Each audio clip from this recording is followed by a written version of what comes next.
So, all right, we should be online. Yeah, we're live now. So I just wait for them to come in and then we can build. I'm actually at the school. It's just taking a long time. What is the Wi-Fi here? I don't know. I'm using my own. You got your own hotspot? Yeah. I got you. So I hook it up to my phone. Because the thing is, though, is that what happens is you learn it, and then next week somebody changed the password. So I don't have time for all that. Gotcha. And then usually when I come here in the school, especially now in COVID times, there won't be anybody here at the school. You know what I mean? And, I got a key, so it's no big deal. But then I have nobody to talk to. If you don't mind, you mind standing up for a hot second? Say again, guy? You mind standing up for a hot second? Indeed, guy.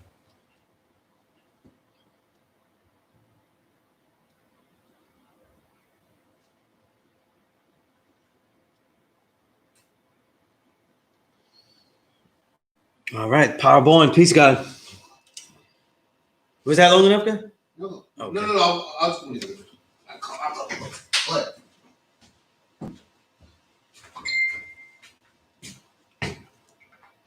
Peace. All right. Jarrell, peace.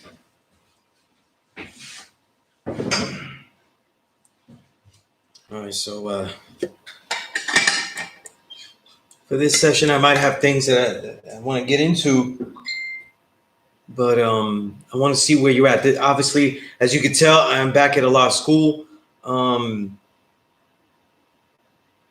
So everything is somewhat better, but not, not everyone is comfortable to come back. You know what I mean? So as we go along, though, I know all you will check in. Though. Malik, did you get my email? You know what I mean? What you asked me, we could talk about in the class if you want. You know what I mean? It's a good question. Or we could keep it particular because what you were asking, Malik was asking, if I may, are there any plus lessons about the supreme math and alphabet and how you inject that into the lesson? And the thing is, though, is that that's not something that is just something to get a plus lesson for. That's something that you need to know, or else this thing is useless. You know what I mean? It really isn't going to work. All right. Salim, Alejandro, Abdallah, peace. All right. So we got some people in here. All right. And again, though, I'm here to answer your questions and stuff. So if there's something that you don't know, let me know. Okay. I always like to start out with your questions. Okay. And then I'll get into my own rants and stuff as I see who's in the room and things. We're still in January. So these are the trial and error weeks of the new plans that you are developing yourself. Right. All right. Yeah, I had my daughters. Yeah, it was great, Malik. It was great. I should be able to see my little one too tomorrow. So I'll pick her up tomorrow for the weekend too. So more catching up though. You know what I mean? And if you got kids and if you only see them a little bit or on the weekend and stuff, that should make you go harder during the week. You shouldn't be building and trying to read and write all these manifestos and things and study all this stuff only on the weekend. You should be making time. You know what I mean? You should be making time so that way you can engage them with what they need to know. You know what I mean?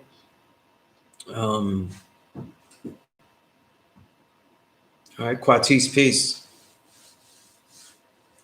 So Quatis, hope you got my email though.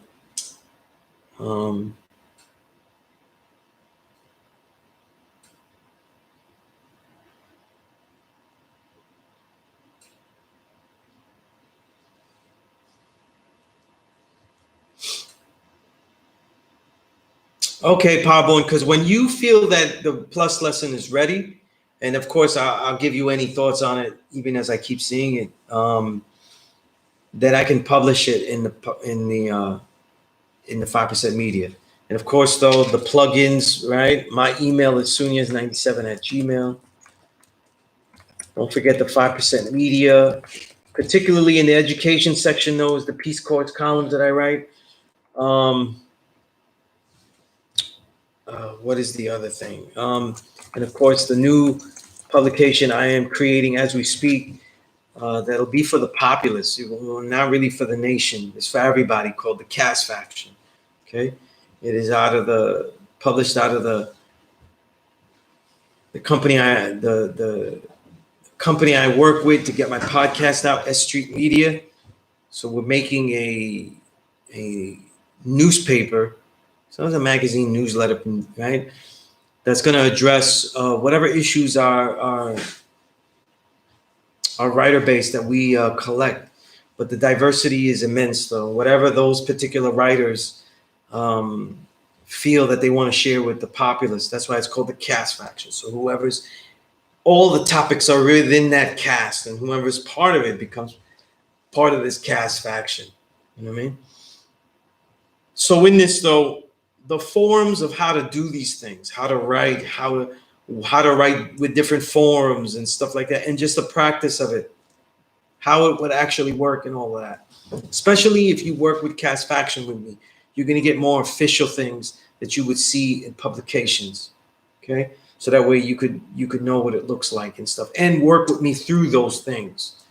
You're not going to be working with me through just tell me like, hey, I got this idea, I like this idea. No, you're going to know what that form looks like, the typical type form for those type of ideas. All right. Let's see what we got here. All right. So Quatis, that's peace. All right. Knowledge Allah, peace to the God. Okay. So I tried to get through the emails. This has been a very busy week because I'm working on a very big piece, but and it's a good example because I'm not even going to finish it. It's not going to finish in any of the timetables that I said. So now I will have to adjust, and that's what you do. You don't get rid of the goal, you adjust the goal. Okay.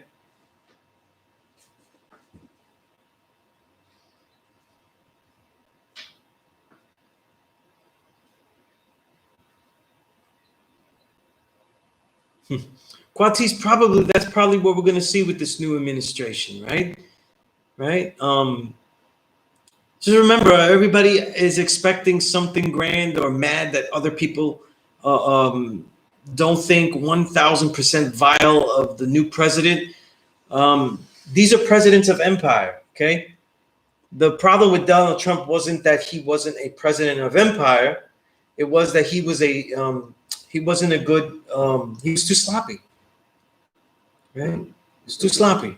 You have to keep the kingdom, consistent. I mean, you can't get it all riled up, right?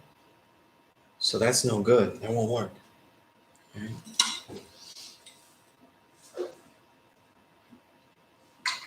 So I think that there'll probably be some things that will be good. Everything is nearly all the houses, all the Senate, the House. Everything is Democratic, so there really is no excuse now. Excuses, by the way, that in many respects are legitimate for the Trump, certainly for the Trump and for the Obama administrations, the 2 terms of Obama. It is absolutely a legitimate answer that they couldn't get things done because of the Republican-led Congress and Senate. Those are legit, for a lot of the things. Okay.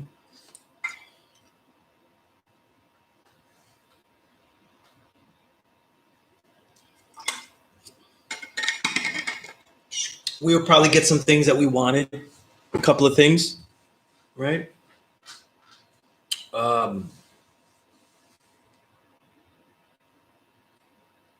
I told you many times, I don't favor a president that leads into chaos, because chaos is really just preludes to fascism. They sound like revolution, but they're really not. That's why they're so good. That's why they work so well. But,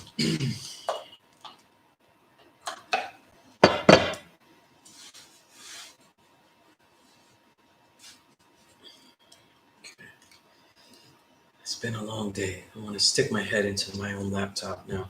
You know what I'm saying? It's a long day. You know? But yeah, I think they're going to do something with minimum wage. But you know, when you think of minimum wage, those are small things. You know what I mean? In reference to minimum wage, well, I know here in New York, they go. So I think it's sometime either this month or the next couple of months, the whole state of New York will be at minimum wage of $15 an hour. Because you know, really, it's just New York City. Right. It's at $15. You go out in Westchester, they drop down to $10 an hour. Yeah. You know. Yeah. So You know. I did hear that. That's Yeah, and you know, that's not, you know, like minimum wage laws are just keeping up with poverty, so it's not really like a massive build, especially with everything, the cost of living and the standard of living. And you know, it's usually kept to the jobs of companies. But you know, when companies give you your living wage increase, they hardly give you an increase. You know what I mean? Yeah, 25. You know, all the jobs I've had in the corporate world, their living wage increases are pitiful. You know, are pitiful. You know, so leave it to the companies to do zero. But we will get something. Let me tell you what the only thing that I would expect is that they would handle COVID better, and to have a society that continues to be a little bit more cleanly and hygienic is probably because European societies and Western societies always favor filth. It's fact. You know what I mean? It's fact, you know? They always favor filth. They've never been cleanly enough. And that's always been a thing, the hygiene of the European. That has always been a new thing. Let's not forget that Europeans bathing regularly is a 20th century thing.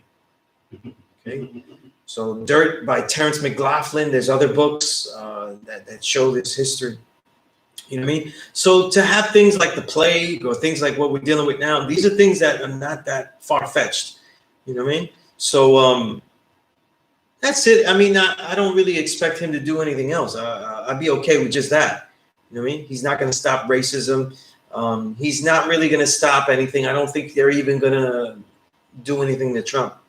Nah. You know, they're just going to let him go like he's Cobra Commander fleeing at the end. You know what, though? In reference to Trump,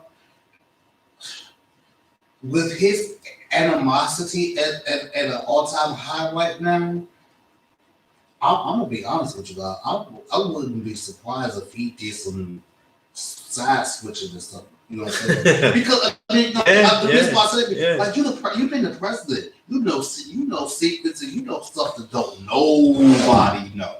Yeah, and so how would they silence him, right? How would they exactly?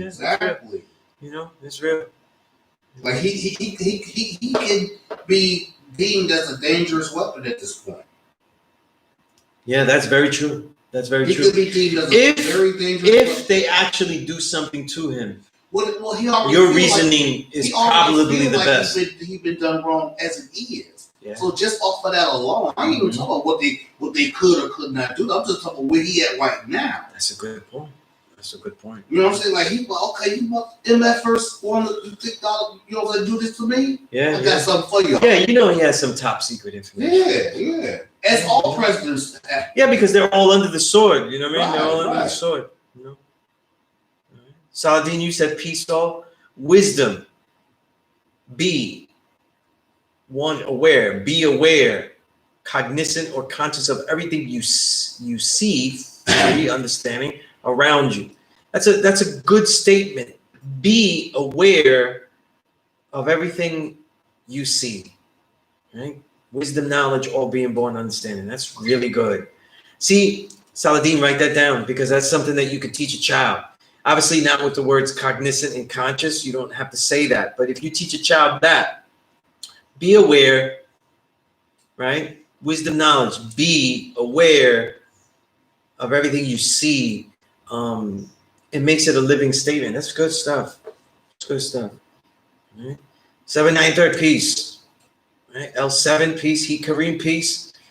All right. Powerborn says, in regards to the term caste, what order would you put racism, classism, and sexism? That's a good question.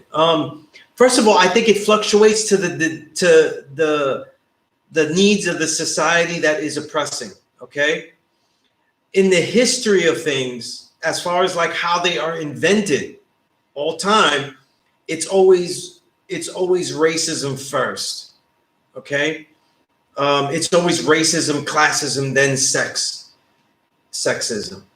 Okay. It all starts with racism because the tool that produces the assets and the capital that you need has to come from what?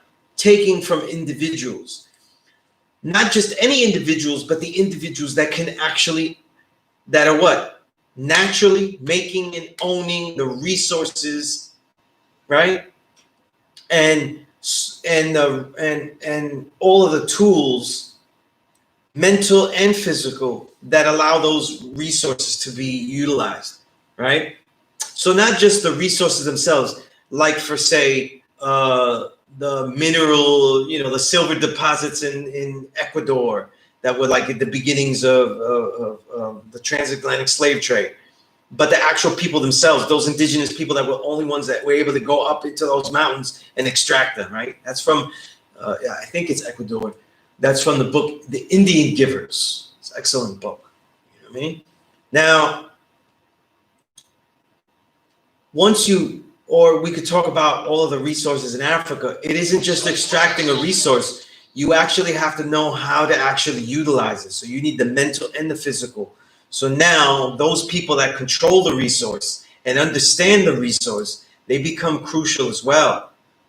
So because they can become crucial as well, it's always based on how will you dehumanize those people to get what you have realized that you absolutely need. You cannot function without doing this.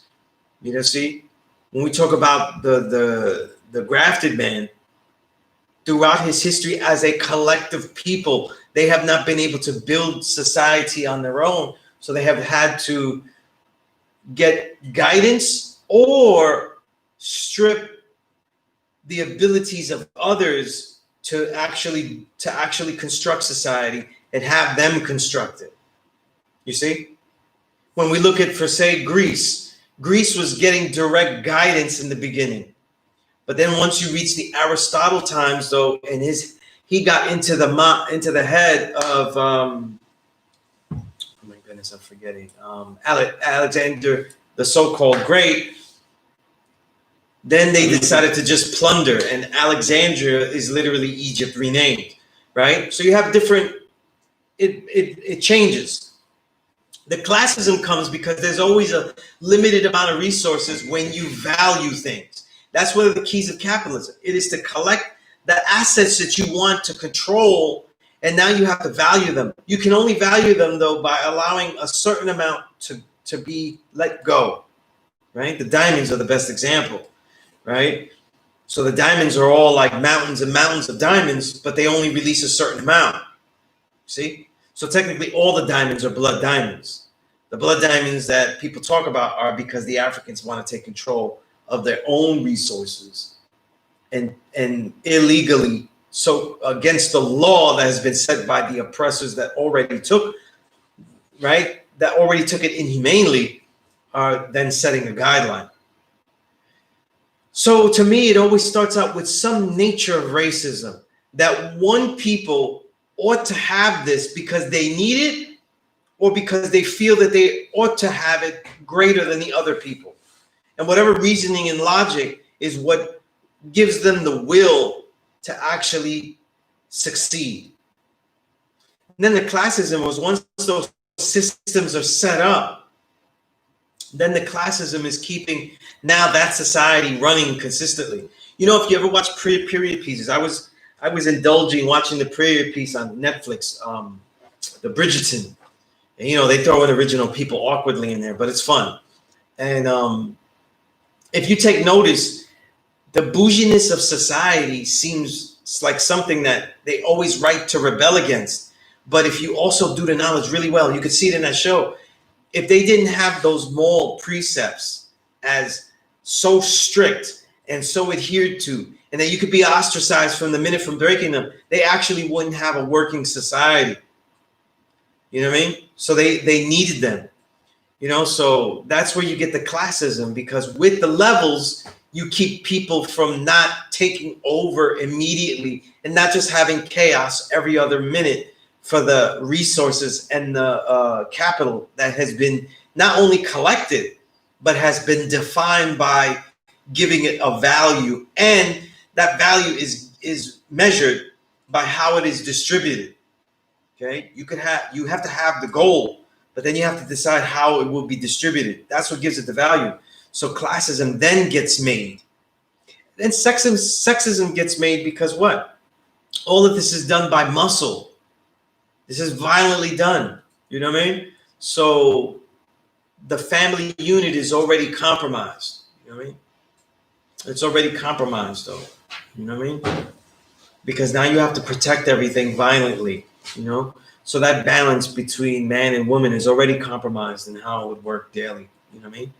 And in the Western world, you get the violent male and you get the cunning female. Right? Violent male and cunning. Isn't that it? Well, I think the female has always had her cunningness. Right. Well, you know, I mean, this is like in the founding of Western society, though, that cunning is very crucial. You know what I mean? And I mean it in the most negative way. It's been exploited and expressed. Absolutely. You know what I mean? Absolutely. VC Realm, peace. Quati said, yeah, definitely are tracking. They are definitely trying COVID, trying to get that in order. Right, as far as the administration. We'll see. Everything is we shall see. You know what I mean? We shall see. For me, voting was really about that COVID, though. That's to me the most immediate issue. And I know for certain that nobody could say they voted for Trump because they thought he's going to handle COVID well. She wouldn't be here if he didn't get rid of so many of the institutions that deal with that. Because remember, it's not just COVID that these societies today have to worry about. Because there is so much genetically modified, enhanced organisms that are out there, there are many more animal-borne diseases. And there's a lot of research that shows that COVID also could have been an animal-borne disease. Artificially, of course, through the genetic modifying. So even if you're eating organic and stuff, it doesn't matter because those genetic modified organisms are out in the atmosphere. You know what I mean? And that's why organic foods are not as potent as, say, years ago. They're not as good, That's just a fact, So this is something that has to be ongoing. You can't just have, administrations that say, I don't feel like having that. There has to be a mandate where you say things are necessary and cannot be upheld. And that's what we saw with Trump, because you saw things that like the Paris Accord, which is really not the greatest accord, but it's something for the environment, and then acting like the next administration, I don't feel like doing that. We get rid of it. That kind of reboot. Certain things can't be rebooted, but in the American way, it is not really a true ideal democracy. The people don't have a say in how they vote the issues generally, right? What they do have a say is on the promises of individuals. And that's awkward, though, because in the country where that was built on not word is bond, right? I.e. reference the Native Americans. It's funny that we deal with democracy, right? Because this country is not built on word is bond. Right? So the democracy, the democratic ideals is just awkward as fuck.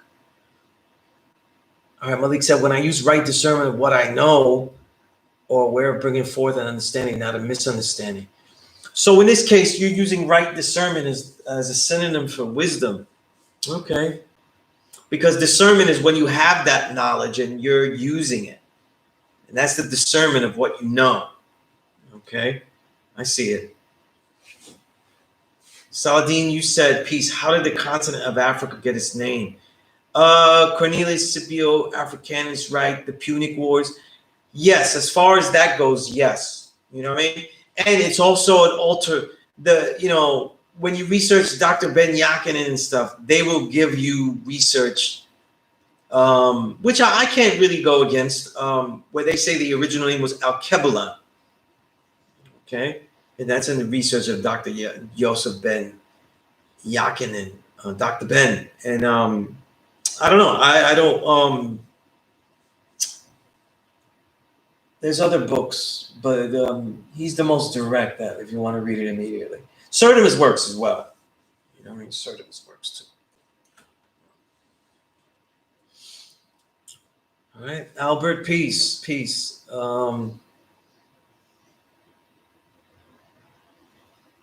Yeah, the Bridgerton. Yeah. So self-elevation, peace, God. All right, I'm doing my best. Right? Have Paris, peace. 783. I asked if they gave any backstory to how each original person came into their power on that show. If you watch the show, they do. It was basically the queen and the king that married, and the queen is original and the king is not, and they united two whole different areas, or we could say countries, or whatever they want to call them back then, right? And that's how it all came about. So we're led to just remember a lot of this is based on suspension of disbelief, right? That's a big thing when you watch shows. Does it make it seem stupid and stuff? Yeah, if we get like really into it. But if we just enjoy it for what it is, then our suspension of we can use suspension of disbelief. You know what I mean? We can suspend disbelief, you know what I mean? And let that original Duke, do his thing, you know what I mean? And hit that white lady up, you know what I mean? But so yeah, they don't give much else in that first season, but that's what they give, right? And he created all that. Yes, exactly. All diamonds are blood diamonds, right? Just different types of bloodshed. What about stones, crystals? Do you see these as the same or in their own class and empowering them? Nah.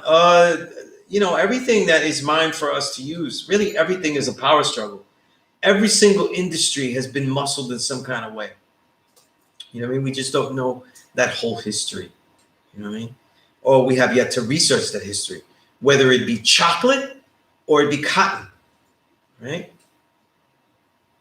And I said those two particular things because I have some really good books on them that I'm about to dive into. Quartis, you said the constant application will uncover the worth of the idea.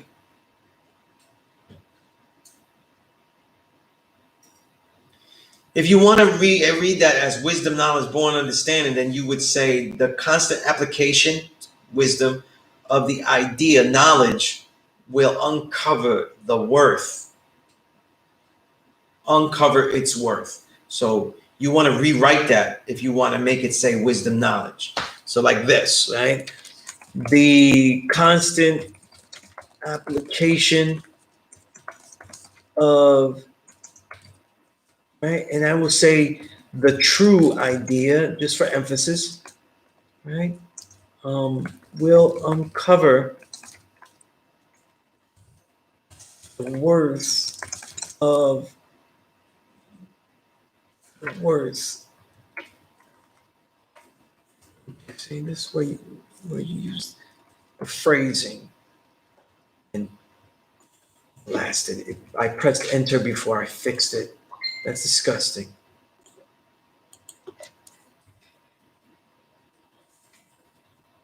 And I did it again. I'm just trash today.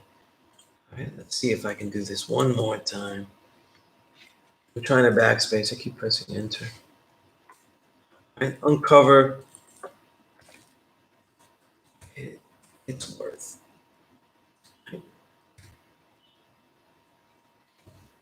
Okay, so it's how you say it, right? All right, so all right, Quartis, I restated it, but you were there. You know what I mean? Wisdom knowledge can be captioned as applied thought. As it is working out the experiment of an idea, the spark or desire to do or attain something. Okay, applied thought.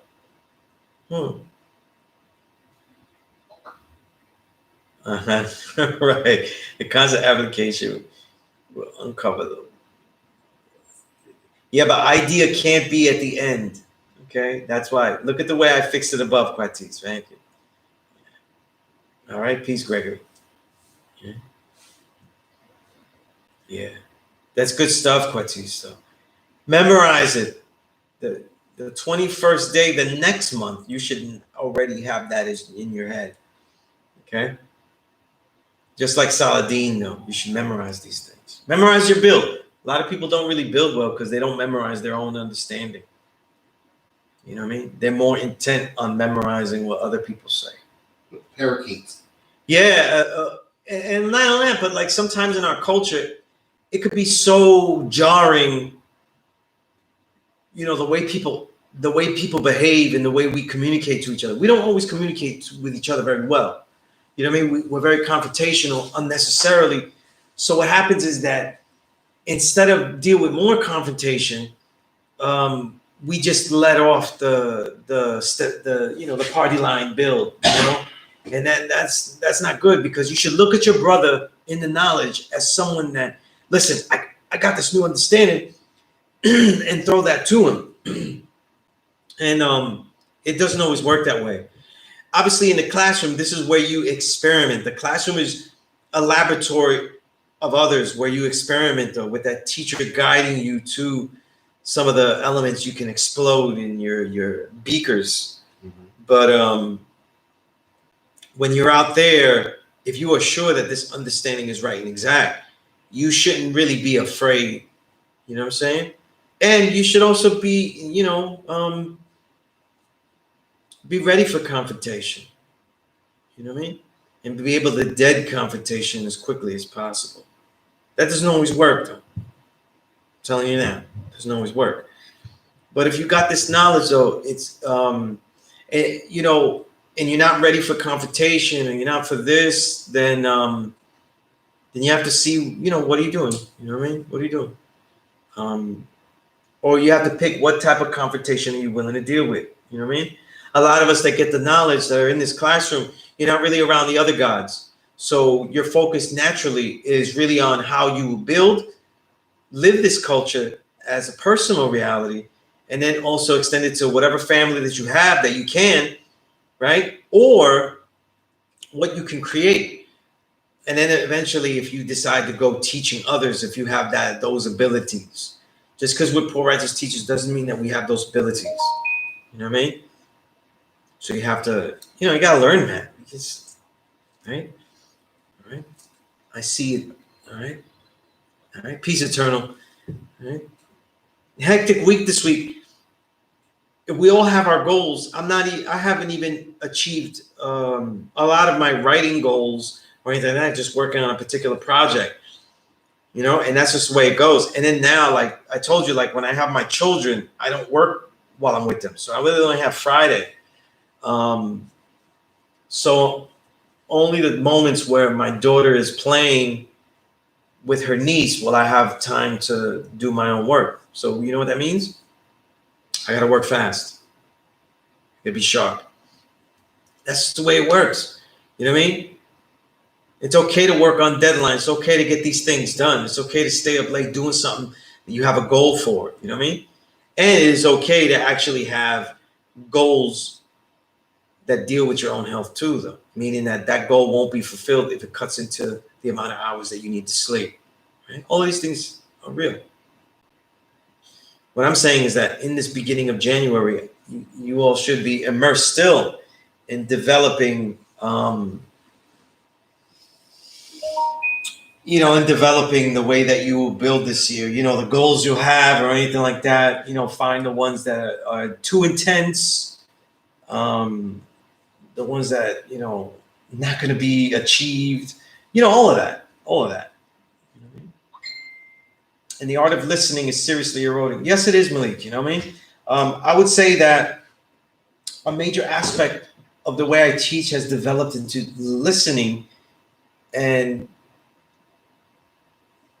but also asking questions. A lot of us in this nation, once we have the knowledge, a lot of the communication skills are eroded because we don't really ask questions because we care about the other individual as much.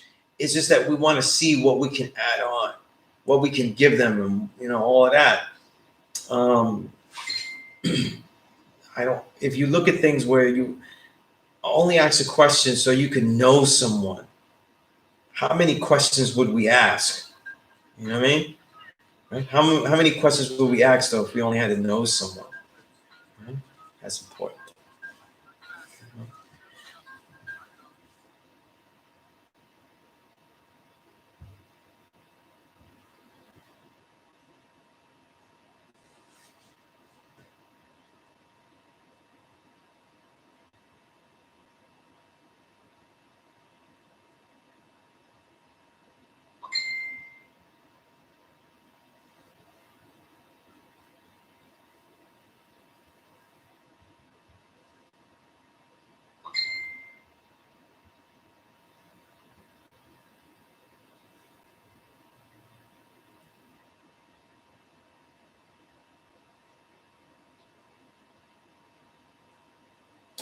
Yeah.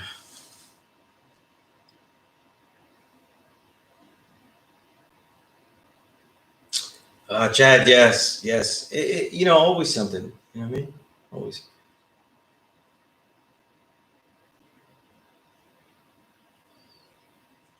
If we went into ciphers with the gods and stuff and only ask people questions, though, if you really care about what that person answer is, I think we get a lot of quieter people. Mm-hmm. Peace, Rome. I appreciate those positive and sincere sentiments, though. Thank you. Thank you. Kareem, you said today's math is wisdom, knowledge, or being born to wisdom, or being born. Well, yeah. You mean understanding? You wrote wisdom, knowledge, choice. How you approach things, approaching the foundation of things. So for you, wisdom is the approach, the action. Okay. Smartly and not bullheaded or head first, approaching things with a smile will make a difference in the wisdom knowledge universe. That definitely comes in relevant to what we're talking about now. That's peace, Malik. And it always comes off sincere, Right?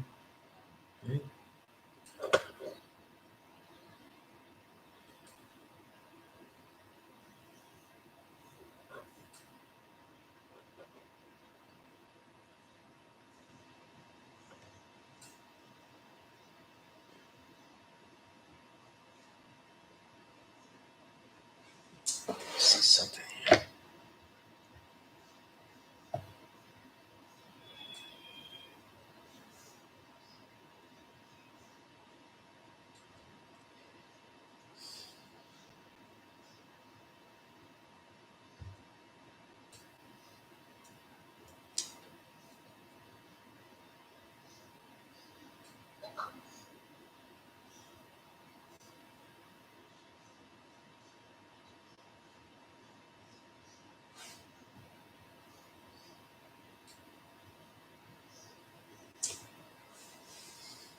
Yeah. Okay.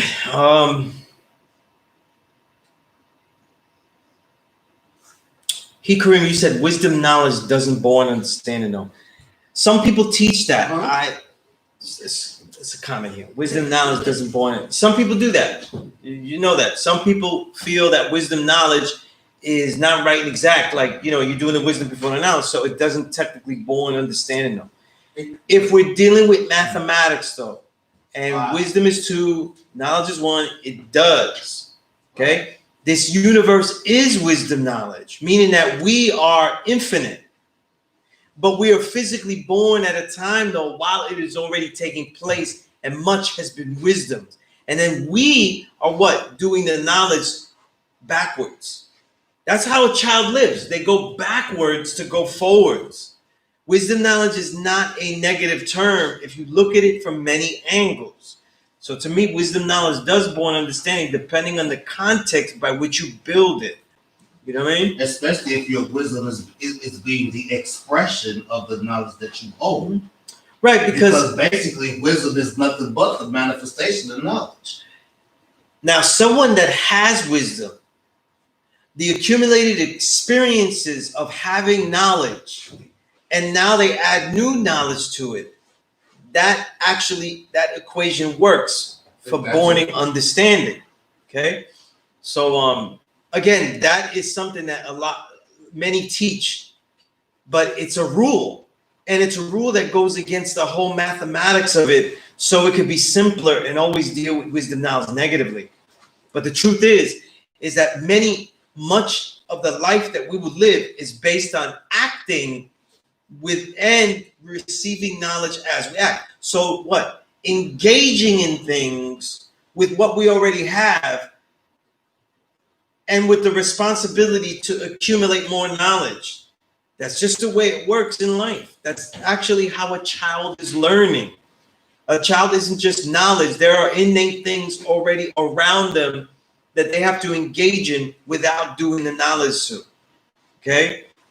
If you have ever had a baby, though, you already know that they will engage in things without doing the knowledge to everything, right? I mean, that's the way it goes. Right. I just put a build up about that. What happens when you act without thinking first?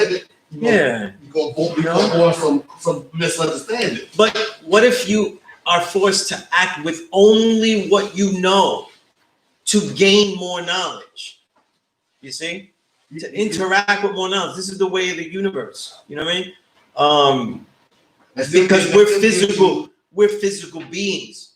We are manifesting ourselves infinitely through this physical being that is finite.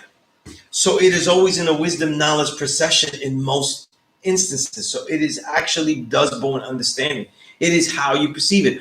All the mathematics you could build wrong. They aren't guaranteed to be right. You know what I'm saying? To say that wisdom knowledge doesn't born understanding, though, is to assume that some of them don't work. All of them don't work unless you actually look at them in the perspective that proves them. You know what I mean? It's math. It just works. But I've come to understand by dealing with the math, everything has a dual polarity to it as well. Absolutely. There's a negative and a positive. It's a good point that you make, God, because wisdom knowledge is the one that's the most glaring with the negative polarity. Mm-hmm. You know what I mean? But it doesn't mean that it doesn't, born understanding.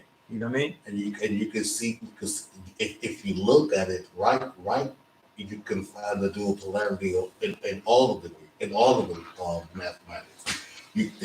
There's poor equality and there's good equality. There's good knowledge, there's bad knowledge, there's poor wisdom. I see it. There's positive wisdom. You know what I'm saying? Because if you deal with poor wisdom, then you're leading somebody in the wrong way. Due to the experience that you got. You know what I mean? That means your ways, words, and actions aren't lining up with anything righteous. That's poor wisdom. So there's a dual polarity to all these things. We as 5%, what we do is we strive to stay on the top half of the 8. That's right. You know what I mean? And we don't worry about the bottom half of the 8. And that's okay. Yeah. And that's okay, yeah. Peace, God. Peace to the God. All right. All right. Like. Likewise, God. I'll see you next week. Definitely. All right, let me see. Chad, you said most people don't listen. They wait to respond. Yeah, that's a good point. You know what I mean? That's a good point. We all do that in some respect. You know what I'm saying? We all do that in some respect, and we're all going to end up doing that in some respect, because sometimes we feel like, what we're going to say is most important or vital and stuff like that. You know what I mean? So it's always to look out for it, though, always to notice when it's not really going to be that useful to do that, or when it's totally a waste of time. All right, Quatis, you said, speaking about listening, soon as you listen to a lot of albums, how are you able to go through so many and extract highlights of quality and critiques of these works? Because I've been qualitatively listening for a long time. When I listen to an album, I don't really hear things the way other people hear things. I spent a lot of years listening to music, identifying instruments, for example, learning how to identify instruments, learning how to identify synergy, learning to identify categories within the music. So when I hear music, though, I'm looking at at all these little pieces. And then, of course, the major aspect of music is whether it all do the parts equal the whole, or they come out greater? Because sometimes a record can have bad musical elements, sloppy, let's say, for example, cadence and the rhyming, great voice, something else, but really, really great content. And it could lead to a lot of flaws, but altogether it leads to a great record. But then you could have the same things in another record, and it doesn't, it doesn't merge, you know? So it depends, you know?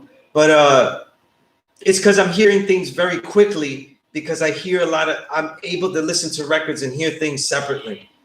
So I can hear separate aspects of the songs very easily. You know what I mean? I can hear the instruments separately. I can hear the rhyming. I can identify pockets, things like that. Like, it's just the practice, you know what I mean? The practice and stuff like that, you know what I mean? And, the cheating of the journalist that's embedded as I am, a lot of these people, I know who they are. Like, I know who they are. Like, not just follow their Twitter, I know who they are. Whether I know them personally or I know of them very well, better than the average person.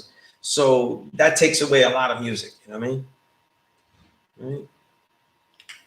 But the number one is the idea, when you listen to music, you want to be able to separate aspects, Identify. A good exercise is to try to listen to jazz or other things and try to identify the music, identify the instruments. Try to figure out what is a solo, what is a bridge, you know what I mean? Basic questions, right? Can I make out these lyrics? Is there a theme going on here? Do they have a character that they pretend? Like, in other words, I didn't say pretend, I said portend. Like, they profess, that they show you. For example, KRS is the teacher. Like, do they have blatant things like that? Like, you're looking for these things. I'm looking for these things as I listen. You know what I mean? And then I quickly can identify songs that are bad very quickly. You know what I mean? Or I could get through something quickly because I know it's just great. You know what I mean? Like, for example, like knowing someone, having had the chance to study his catalog forever, and then even interviewing him multiple times, once I hear a Killer Priest record, I'm kind of going to know if this is at the high level of his work or not. Just a very quick listen. You know what I mean? And of course, last year, he's one of the most impressive years of his career. So, but yeah, that's how. Let me go back here. I'm missing some stuff. Wise you said the righteous way of applying the proper instructions and be able to see the right direction clearly. Okay, I can see it. Again, you see how this mathematics is working here, Kareem. A lot of the people that are building on it are talking about application.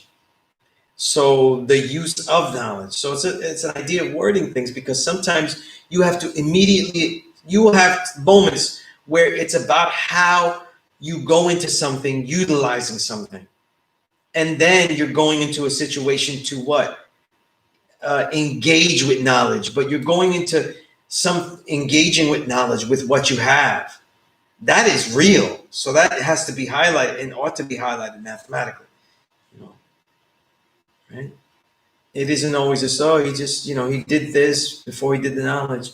It's how you deal with them. If you notice, it isn't always, the linear approach. Fortunately, though, except for 21, you only get that conundrum with 30, right? Understanding cipher and understanding knowledge, but nobody seems to have a problem with that. All right.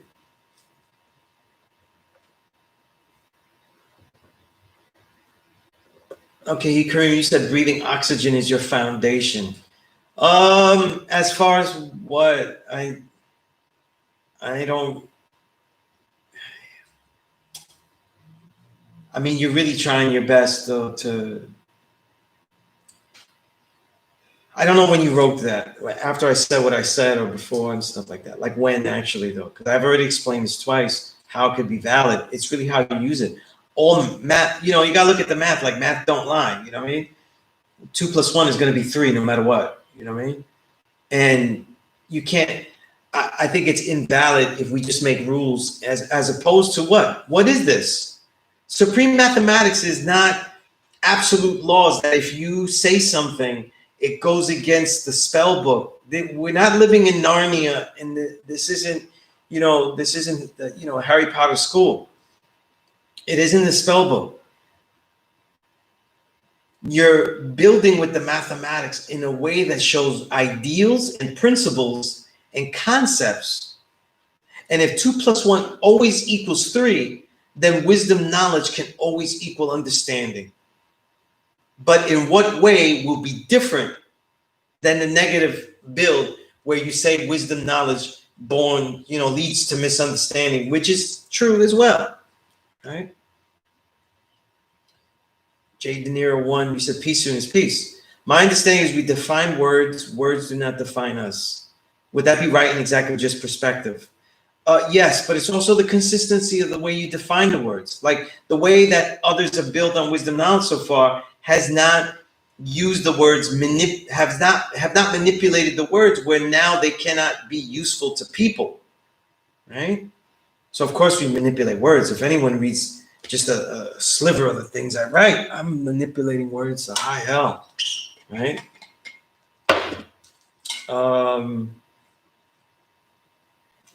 All right, peace to the God Raja. All in the context of an idea. All right. Okay. Jarrell, you said wisdom, knowledge, all being born to understand, bringing into existence that which I observe, which is to see. Okay. The keeping the points of reference sharp. I must measure twice and cut once to maintain victory. Okay. That was a little epic there. All right, but I'm cool with it.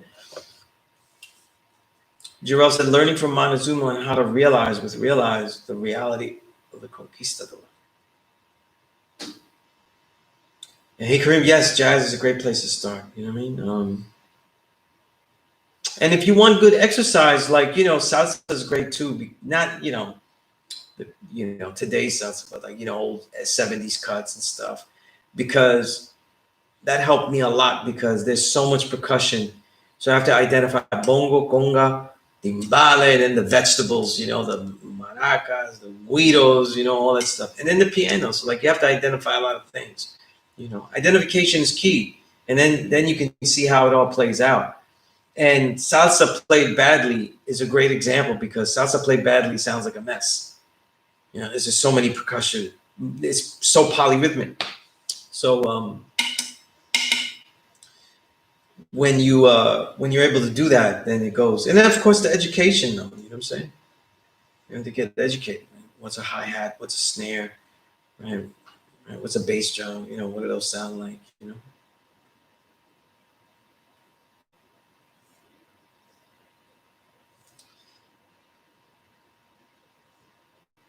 And jazz is an ideal listening music, just like hip hop with lyricism. It's meant for you to listen. It's a listening music.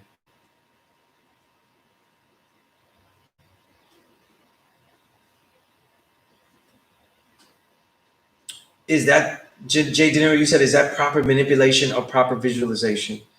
That's a good question. As far as words and stuff,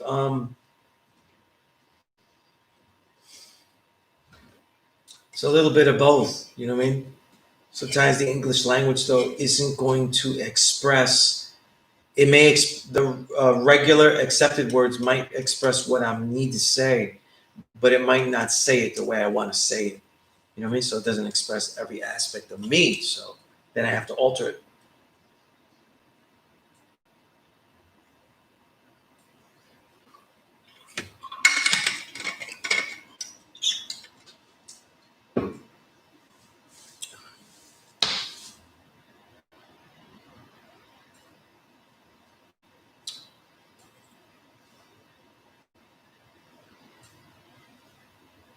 Okay, hey Kareem, you said not trying, just plain logic. You have to have a kind of sense to apply your knowledge of what you know in order to swim in the womb. You have a sense foundation without oxygen, however, or foundation is law becomes de facto. is that your argument that wisdom knowledge absolutely doesn't exist? You know what I mean? See, I think the problem though that we're having now is that you're saying wisdom knowledge doesn't exist as born in understanding though, because you're looking at it from one particular perspective. From those perspectives, no, I give it to you. It cannot be used there. You know what I'm saying? But see, the thing about wisdom knowledge is that wisdom knowledge can only be used in an extremely negative build, as in, make sure you don't wisdom knowledge, right?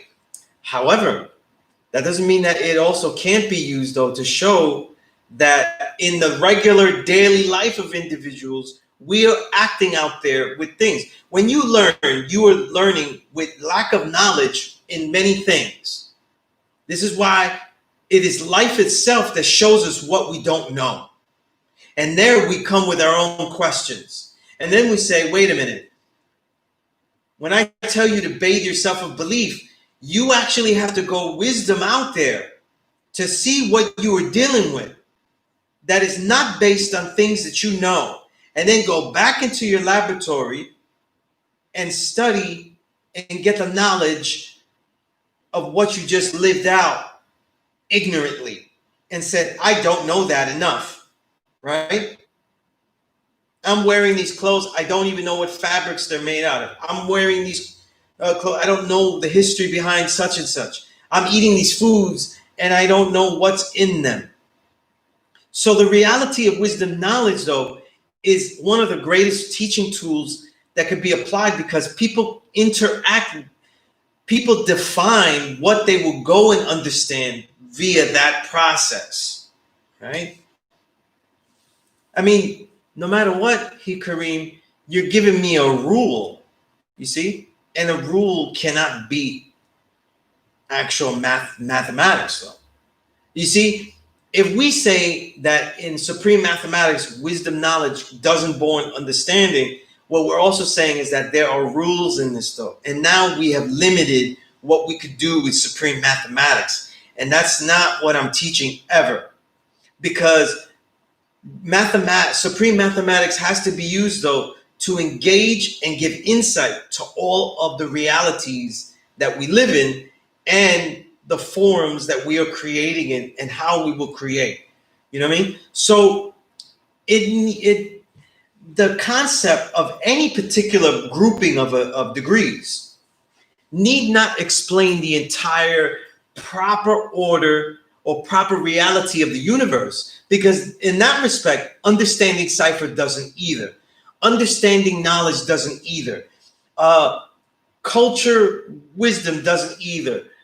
Power, knowledge doesn't either. You see what I'm saying? The higher number over the lower number doesn't either, because the basic way that we've learned how creation starts, though, is what? In ascension. 1, 2, 9, and then 0. We've only, our basic curriculum that we learn of how everything is created is by counting upwards. So anytime a number is given reversed, 81, 72, right? Anything would technically be off-putting, okay? As including understanding cipher, you know what I mean? Including understanding knowledge, right? No, but what we do is that we say that understanding is being brought into the cipher, you see? So how come someone isn't just acting with a different set of lived knowledge and engaging to get knowledge, or engaging knowledge that they are unfamiliar with? Is that not the way that this life works?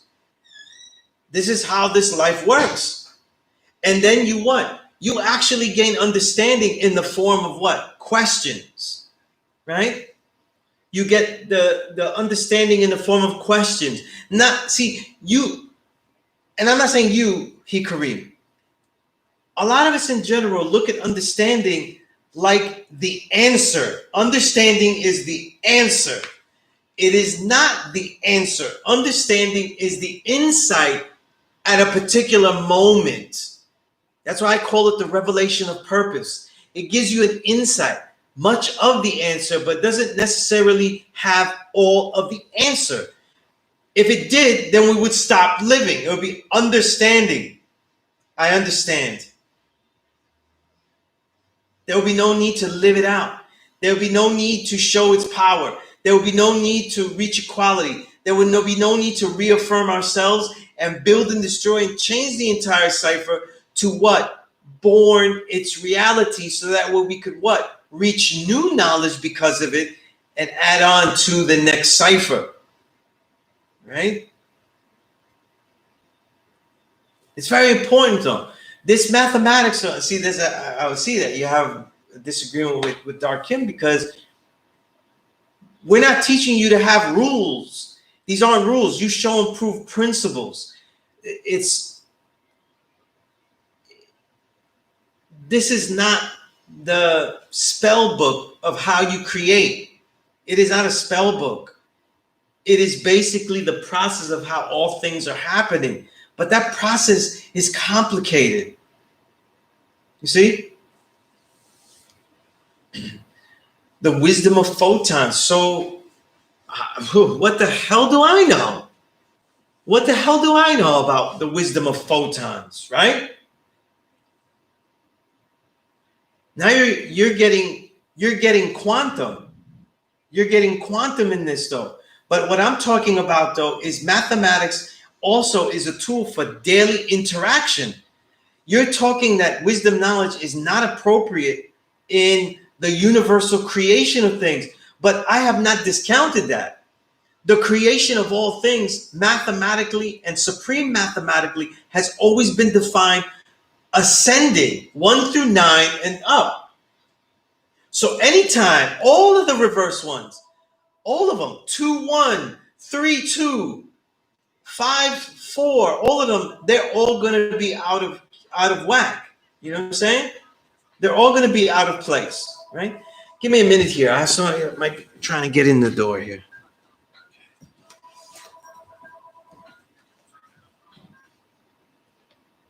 Peace, God. Yo, peace, God. Yo, G, can you open the door for me and my brother? Got you. Got you. All right, peace, God.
Good.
These new balances are fucking sick, bro. I low-key want to get another pair of new balances soon.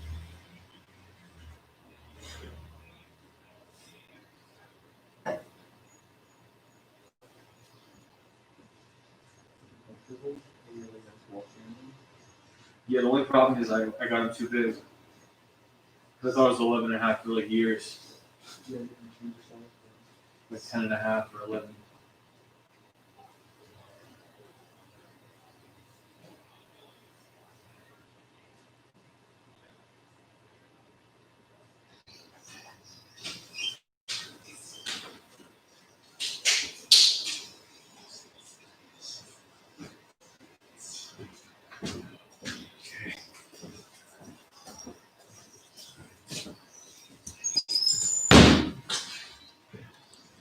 So, gee, so how do you do that? Like, how do you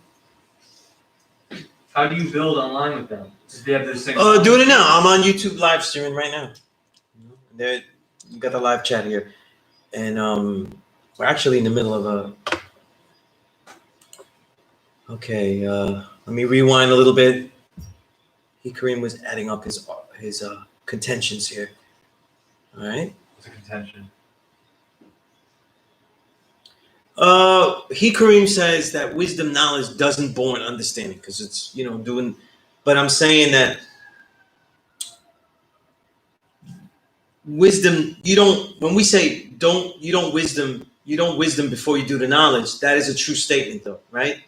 You look before you cross, blah blah blah, right? That doesn't mean that wisdom knowledge can't be used in a statement that shows and proves that 2 and 1 borns 3. You know what I mean? All of the mathematics that goes reverse, though, technically would be off in mathematics because supreme mathematics defines the nature of the universe ascending 1, 2, 3, 4, 5. So anything that goes reverse would have a problem. So this is what I'm saying, though. And many people here have already shown that wisdom, knowledge, born, and understanding can be used. Quatis, you said sometimes insight comes from through hindsight. Yeah. Isn't this the point? Jay De Niro, peace unions. My understanding is photons change when observed, like the theory of Schrodinger's cat. Well, that's really Schrodinger's, right? Peace to he Kareem, indeed. All right, Mr. G1. Today's supreme math is wisdom, knowledge, all being born and understanding. Work using a plan to be fruitful and productive, simple, effective.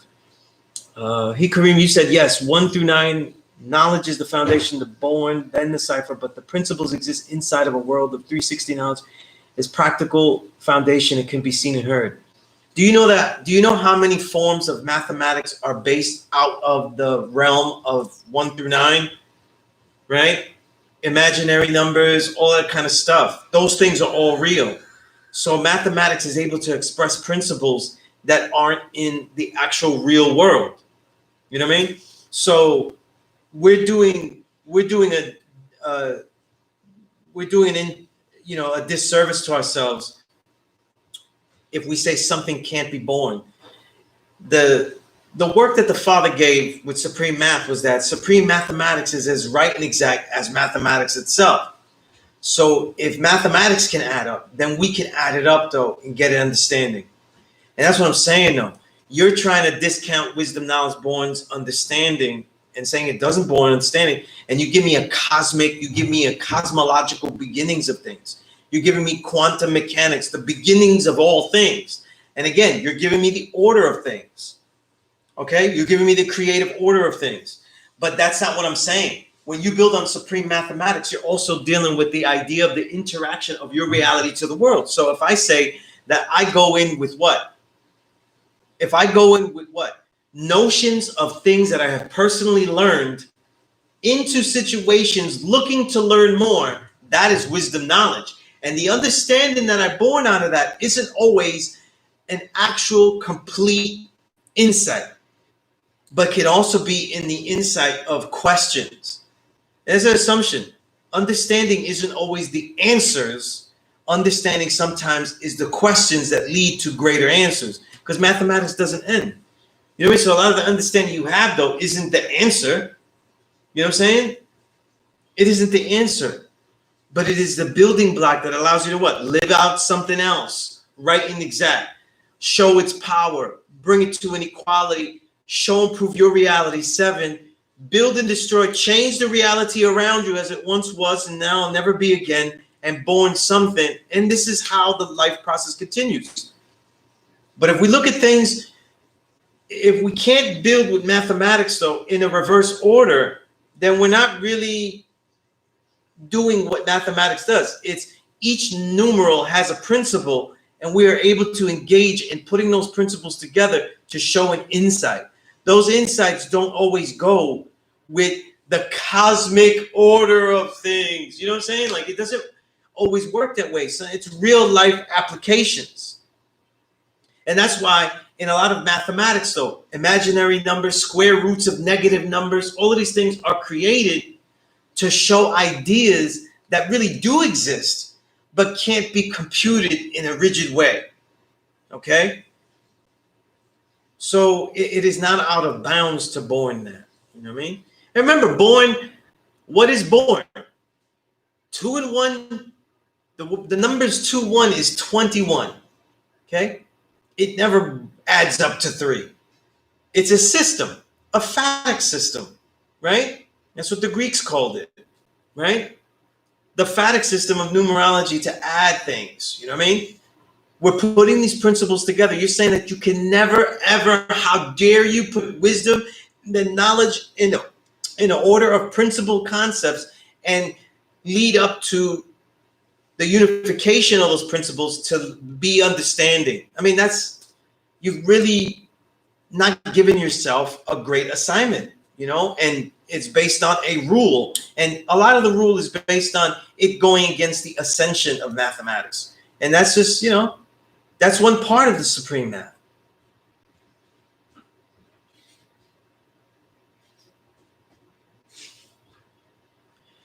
Well, then look, here, Kareem, if you said, no, my contention is not wisdom, knowledge doesn't born understanding. My contention is actually the value coming out right and exact, especially in the highest form, practical life.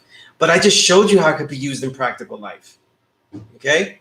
In fact, you have to look at mathematics that all of its combinations can be useful in practical life. You know what I mean? Just like if you're a mathematician, imaginary numbers are going to be useful in some way in practical life. All of these things will be useful in some way. You know what I mean? And instead of denouncing the assignment, this is the assignment. You know what I mean? This is the assignment. Mathematics has no bounds. You know what I mean? So you can't make a rule out of it. You know what I'm saying? You can't. You know, it would be a detriment to you as a ever-living student. You know? That is the most rallying I've ever had to do for wisdom knowledge in my life, though. But there it was. Right? It's the rally and where the pom-poms for wisdom knowledge. Right? But we shouldn't look at that. You know what I mean? When we look at mathematics, again, I'm going to repeat this again. When we look at mathematics, it borns how all things are created when you go from 1, 2, 3, 4, 5, 6, 7, 8, 9. So theoretically, you would have a difficulty anytime you try to say culture, wisdom, power, understanding, right? Anytime you go backwards, it will be backwards. You know what I mean? But life is not like that. Just like the creation of all things doesn't happen like supreme mathematics. It doesn't happen. Knowledge has happened, and we move on to wisdom. And that has happened, and we move on to understanding. That doesn't work. No, it doesn't work like that. You'll never prove mathematics like that. You can only prove that in retrospect, looking back at something. You'll never live something out and say, oh, look, you know what I mean? Just like you say, oh, look, what about like a player? He's playing a game, he studied it, he got understanding, and now he plays it, and that's the culture. But while he's playing, though, he might get more understanding while he's playing. You know what I'm saying? Or lead up to new questions, new information, right? And we could talk about anything, martial arts, anything like that, whatever it is that he's engaging in, you know what I mean? Right? Just what you were doing, Crown, today, right? Everything you brothers was doing, there was more added to it, even though that was not the end goal. There was more learning that happened, you know? Right? That's why school works that way, right? That's why they have you do the assignment. You could have read that and said, oh, I know how to do it. But when you do it, it becomes something different. Right? And then some of the stuff, though, you're going to engage in. That concept of being forced to act with whatever you have at the moment and engage into new things, knowledge, and be forced to come out with an understanding because you have to what? Survive the experience. That doesn't happen? I'm just saying right now, does that happen in real life? Because that happens all the fucking time. Because to me, if you look at knowledge, though, as that new opponent, I'm going to go, if I get into some shit now, I'm just going to go, listen, that's knowledge. I never fought no nigga like you, so I don't know. I never fought an opponent like you, so, you know, that's a lot of, let me see how you do things, you know what I mean? That doesn't work that way. A lot of things are engaging. That's why the universe is wisdom knowledge. We are infinite, but we are physically put in here to do the knowledge in retrospect. We have to go back. The child is wisdom knowledge. It goes back to go forward. You know what I mean? You don't born that child and say all the education it needs is in there. It is in there, but it's not in there. You know what I'm saying? It has to be pulled out. It has to be engaged, right?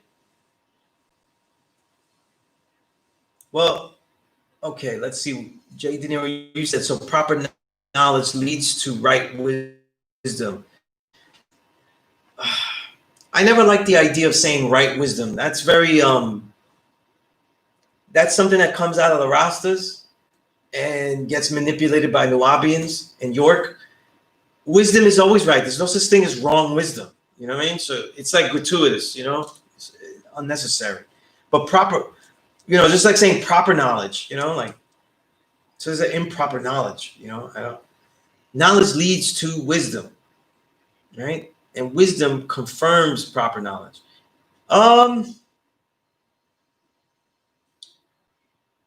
You would have to explain that more, Jay De Niro.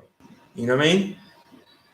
Wisdom confirms proper knowledge equals wisdom still, because it doesn't always confirm, no, because what you have is wisdom. What you have is the experiences and with the knowledge that you have that have become experiences, and you engage and often have to engage new things that you aren't aware of. You know what I mean?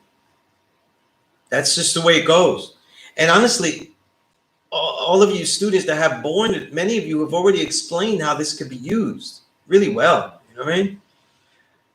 Okay, hey Kareem, you said, okay, let's rephrase. I like that spelling of rephrase. This will doing wisdom knowledge before doing 12 more so allude to understanding in a system of value being less than, greater than, or equal. Where is 21 symbol opposite to? Oh my goodness, this, hey Kareem, I almost get what you're saying though, but it's like it's missing 1,000, I don't know, adverbs, pronouns, something missing here. Yeah.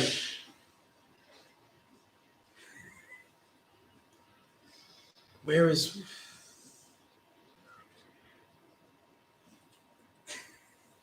Sorry.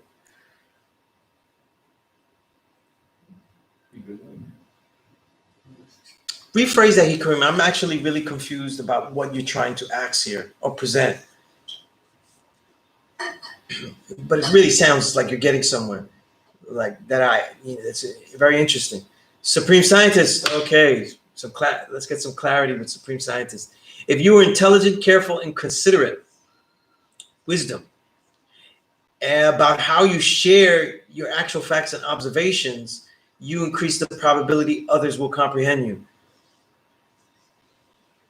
So intelligent, careful, and considerate, these aspects of nature are your wisdom, and how you share your actual facts, observations, knowledge will lead to how you increase the probability others will understand you, comprehend you.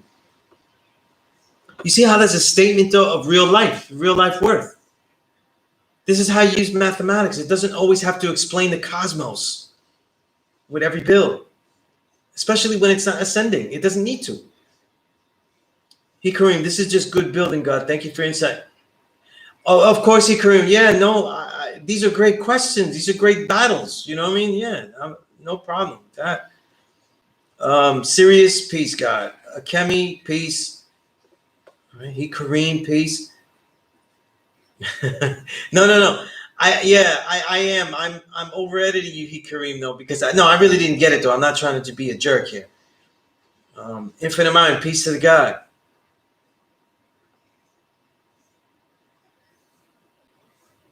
And sometimes you want to have these principles that aren't so holy, because in real life though, you do get thrust into actually having to act. You know what I mean? Without the information complete. And sometimes your ways and actions, wisdom, is how you're going to figure out what is the knowledge that you have to go learn.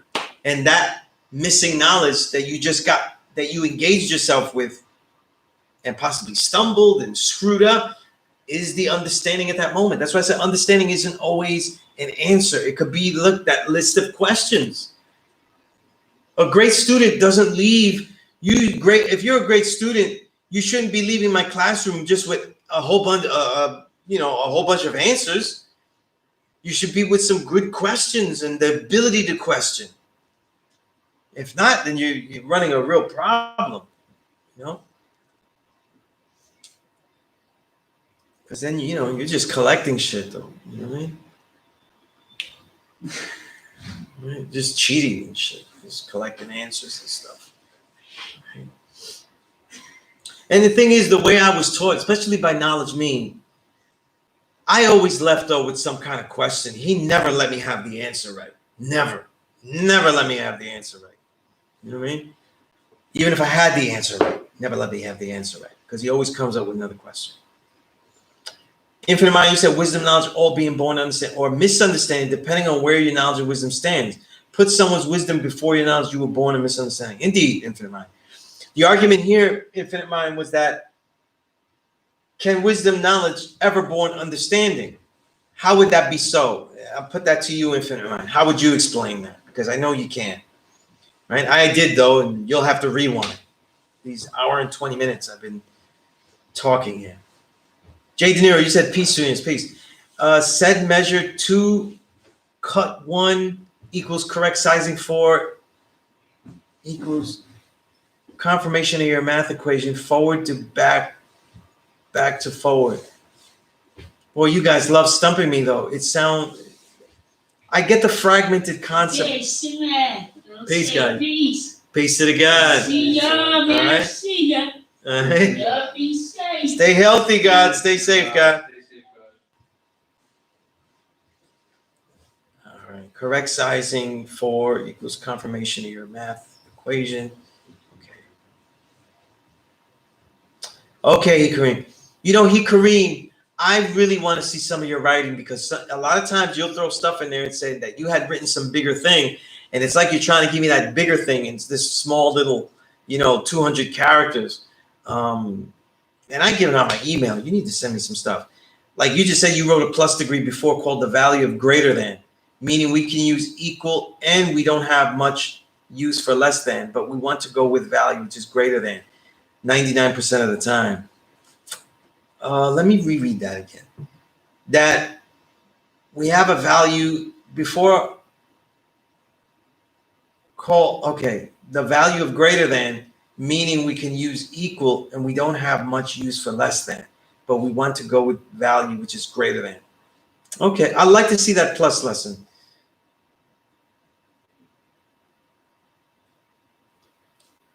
I keep things simple, God. Infinite Mind says, apply which is wisdom, your knowledge, 1, to born your understanding. And Infinite Mind, that was an exact same build that at least 2 other gods very well and capably gave. You know what I mean? Right? Okay. Kareem, you said 20 wisdom knowledge, when we compare it to knowledge wisdom, which one is greater? Oh, okay. I see. The values, though. And this would be assuming that, do we even look at the values that way? Like, do we look at 88 being greater than 21 in the values of supreme math? I don't think so, God. I would say no, because that's why we deal with the phatic system. It's borning the numbers. So the number 88 being bigger than 75 is really irrelevant to how we're building, because we're not building numerically like that. The only time that we build ascending numerically is when we're going from knowledge to born, right? 1 through 9. You know what I mean? And other than that, using supreme mathematics, as Infinite Mind is saying right now, isn't linear. The way you're using it in daily life isn't going to be linear. It's going to be cyclical. Yeah. I wish that Infinite Mind came in here and said that before. That way I could have just said that and we could have just got that. But yeah, that's really what I've been trying to say, Infinite Mind, you know what I mean? But since I'm here and I have 3 hours to kill, I went the long route, you know what I mean? I figured I'd say every other way of saying that, you know what I mean? to get to that point though, because then I would say it was cyclical, and then we end the class, and I just go home. We got to put in that time, right? Got to punch the time card there. But yeah, the scenic route. But I always take the scenic route though anyway. When you want to test the mettle of a student, always take the scenic route. Right? We do. Or you could take the long route to see if you can disqualify a student, see if he's not tough enough. Right? Yeah. It depends though. A lot of the builds I saw on wisdom knowledge are really great though, because I also want you to learn how to practice how to say it simple. Because not so you could just teach someone else. The practice of saying, let me build on a day's math in a way that I could just say it to a young kid isn't just for that young kid that doesn't exist and it's really a hypothetical situation until you make it not such. But your brain and your mind is going through so many things. If you have mantras that you can recite, things that you can say in your head quickly, they will work. You know what I mean? They will work. And you're going to have there's at least 31 days, right? There's 31 days that, you're deliberately borning and building with supreme mathematics as far as this daily routine. So what happens is that the ones that are most important to you, they can really highlight in your mind and be something that you use not even in the days that it pertains to, right? Because that's the real goal. Right? Your understandings of, say, wisdom knowledge today would be useful tomorrow and the 30th of this month. You know what I mean? And the 20, the 15th next month, and so on. LT Station, peace. I take today's mathematics as a statement, even a reminder saying wisdom knowledge. Manifest what I know, whatever way is the best way to manifest that, and see the outcome. I like that. Almost like a challenge to do. Where you're at right now to do. I like that a lot. I really like that a lot. And see the outcome for what it truly is, accept the true understanding of reality. That's good, you know what I mean? And what are we? We experiment with what? High explosives. We experiment. You know what I'm saying? Kemi, you said be useful, wisdom, with your studies, and be mindful, again, keyword again, mindful, knowledge again, to learn something new and increasing your value. A very good way of putting it. That's very good too. LT, you also added that as part of one way that I've saved today's. Well, superhero, you should have saved it a little while longer, right? A little earlier in the class. But no, I'm just kidding. Yeah, that works. That works. I want you to take the challenge of trying to come up with an understanding of all of them. And if you don't dismiss it by just saying it's a rule that doesn't work. You know what I mean? You don't do that. That doesn't really help. In general. You have to see supreme math as something that really does work. So don't be afraid to test it. You know what I mean? Right? That makes sense. It's like a million, dude. So you can't just break that open with your fingers. That really goes with your hand.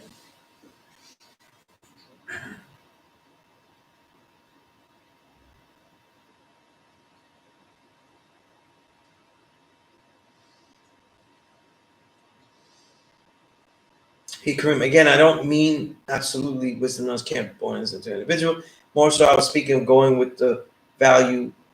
The value in this case to me is knowing the route before driving it. I see absolutely, Kareem, no. Absolutely. Absolutely. I definitely get where you're coming from, though. You know what I mean? And that's great. That's great. You know what I mean? You bring up a lot of great ideas here. You know what I mean? And you really treat the classroom like a laboratory. You know what I mean? To present the things you've worked on, to present the things that you see, and challenge everyone here, including myself. So you're 1,000% appreciated. Definitely great stuff. I would love to see some of those plus degrees you wrote, though. Would love to read them and stuff. You know, they sound, they definitely sound intriguing. All right.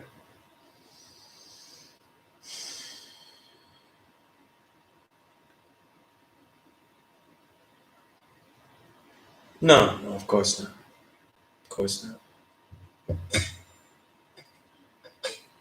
So I give everybody a moment to see if there's anything that they want to ask or anything like that. I always get a lot of questions. Malik, that question that you asked in the email. Let me know if you want me to answer that in the classroom, because I can begin a process of answering that. Because what you ask is an answer of a process, and to me is vital, you know. But I'd like to know if you were in the cipher right now or aware that I was going to answer that, or if you wanted just to answer that personally. But it's definitely a worthy class question. You know.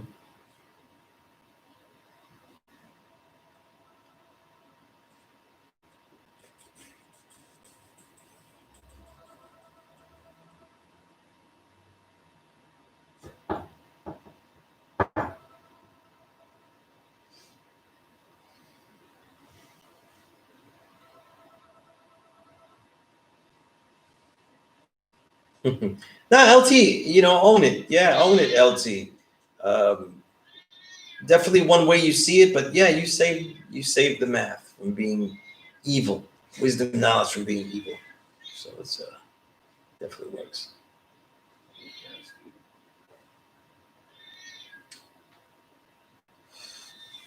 You know what's funny, Saladin? You said, "Could my rhyme book or journal be considered a plus lesson?" That's a bar right there, right? Take out the question, right? You say, my rhyme book's a plus lesson. That's it. That's right there. Are you that ill? Are you ill enough, Saladin? Is like, is your shit potent enough? Because look, Dark Kim's rhyme book became a plus lesson, right? Can't tell me you don't learn nothing listening to Antediluvian King. You learn something. You know what I mean? It's a plus lesson, though. Right? A plus lesson is something that has unique value in presenting your understanding to the people in a way that they could get it blatantly, or in a way that they could actually understand what you're saying, like they could utilize it. I mean, if your rhyme book, you feel that way, yeah, there'll be, there's nothing wrong with having an artistic statement that actually says something, but you know, you'd be in blasphemous hell though if you just said, "Hey, my rhyme book here is a plus lesson," you know, right?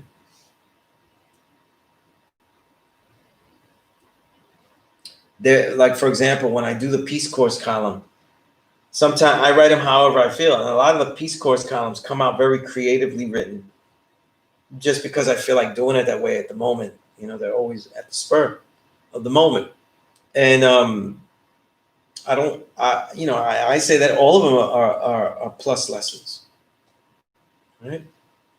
They're all adding on something that I was trying to educate with, right? So yeah, they definitely could work that way.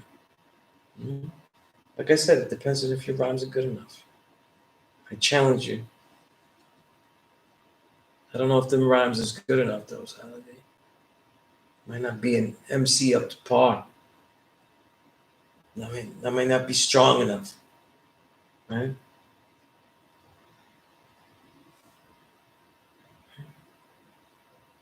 Plus lesson, to write a plus lesson also takes daring, and the daring isn't that you think that your understanding is unique and everyone ought to have it. It's the daring in that you have really looked on it with the greatest humility to see if it's worthy of being shared. You know what I mean? Like, is this really going to help people, or is this just showing that I know things in a fancy way? I got a lot of those plus lessons too, man. People just like talking their shit, clever. Infinite Mind, you said a plus lesson is what you bring to the table, how you add knowledge to the cipher. Yeah, you know. Obviously, I'm defining it, you know, like a written plus lesson, something that's deliberately presented. You know what I'm saying? Right? Now in this age, though, we could say like a video about a particular thing. You know, a lot of Darkim's videos and class videos, his sessions are like plus lessons because he'll give them a theme and they become an extended journey into that plus lesson. That's what a plus lesson is. You know what I mean? But if we talk about the written one, they would have those contours that I was just laying out. I've heard older brothers say a plus lesson is a college degree. Ooh, then I got one of those. Not that impressed by it, though. But got one of those. I mean, I'm not very impressed by my own college degree. But if I didn't go to college, though, I wouldn't have got the knowledge. So. If you know me, then know that's a fact. But the wrong lessons, Jay De Niro says, equal what? UBDs? No pressure, right? What does UBDs mean? It put me on, though, because I don't read whack shit. I don't know what the whack shit labels as. I don't read whack plus lessons. I don't know about those. Certainly not going to publish a whack one. And by the way, if you want to write for the 5%er media, not everything has to be of that grandeur of, you know, you writing a plus lesson or something like that,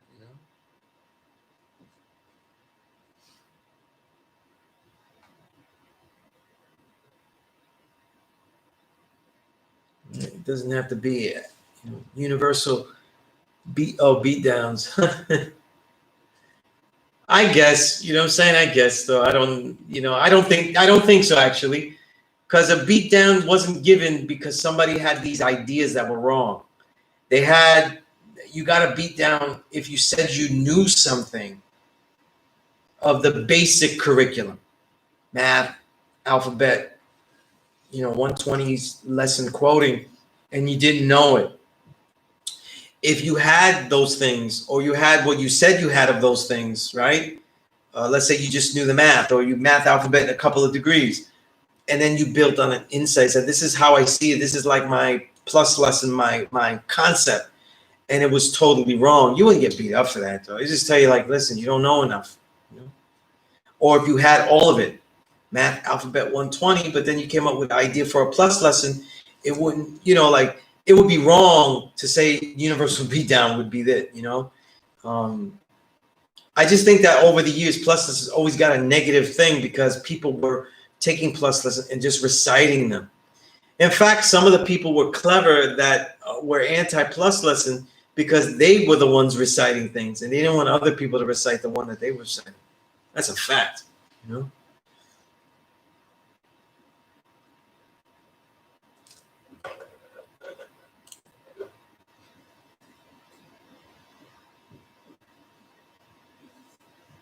Kareem said, indeed, some of Darkin's best lines to be studied when he goes on rants. All lives where he rants are plus lives. yeah. I mean, yeah, you know, you know, we've had this a long. That's my big bro. So like, we've had this a long time, and he's had this forever. So compared to me, so you know, us ranting is just showing you how to live out the degree. Malik, I didn't get an answer from you, but I will let you know that I built on this though. But like, how do you prove that, or how do you live, you know, the degrees? How do you apply mathematics to the degrees? You know what I mean? That's why there's such an activity of borning today's mathematics as an activity, because once you can define principles to it, methods, a methodology with certain degrees, like what you will do, like a lot of people, especially today's degree, what you will do with it, that's what's going to lead to the insights. You know what I mean? Right? And that's what's going to lead to the insights, to be able to apply those principles into what you do and don't see in the degrees. Right? and see how does this particular degree is relevant to knowledge? How is this degree relevant to wisdom knowledge? You know what I mean? And so on and so forth, right?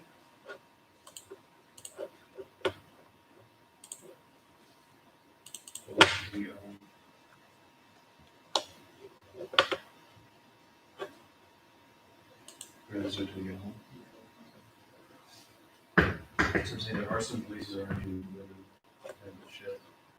There's just Indian spot. All right, my computer is getting slow on me. I'm trying to look. Place called Illegal.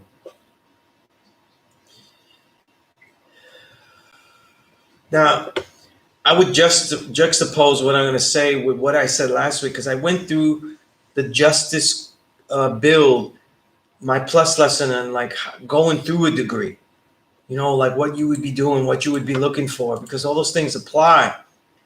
But when you look at it strictly from, and I want to find Malik's email if I could, to see how he worded the question. That's a very good question. Malik, where is it?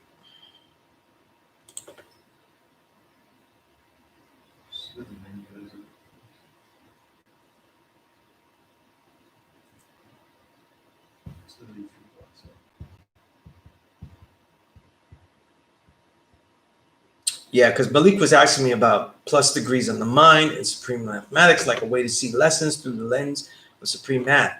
And the thing is that what you got to do is develop the understandings of each of the degrees in the mathematics. And that's why today's math exercise is crucial. Then you can go in there and see how who is that mystery God applies to knowledge add on a cipher, right? Then you could say, how could you add on knowledge, add on a cipher if you're looking for something that doesn't exist? You see? So knowledge add on a cipher is almost like saying, like, let's move on, right? Let's move on. It could be that simple. It could be as simple as saying, who is the original man? It is the knowledge, the foundation, so it is the first degree. It starts out being that simple. But then who is the 85%? The knowledge culture degree, right? Right? Those who, the knowledge, those who are aware of the culture have all the power, right? And then now we are introduced to those people that do not. Okay, what do we call them? Right? So this is how you're applying them. You know, you're corroborating, you're linking them. You know?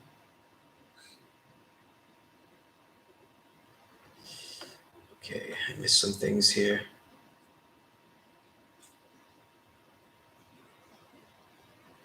I'm going back because I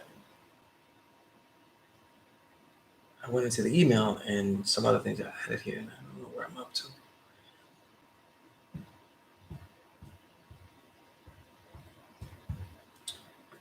Infinite, you said, I got my copy of The Righteous Way Infinity Edition today. First time I read my article since I wrote it. My shit was pretty dope. Yeah, pretty dope. That's an understatement. It was great. You know what I mean? Looks great with the picture. Yeah, you know, Star Mel did a great job. Layout, technical layout and stuff, that's all him. You know what I mean? I just edited the words, you know. And, you know, we went back and forth of how the chapters would go, the order of them and stuff, and what had enough, what didn't, what was redundant to the other two books, so we could leave out, so we could add new stuff. But the way he laid it out with the pictures and stuff, that's all his genius, because he makes a very beautiful looking book, you know.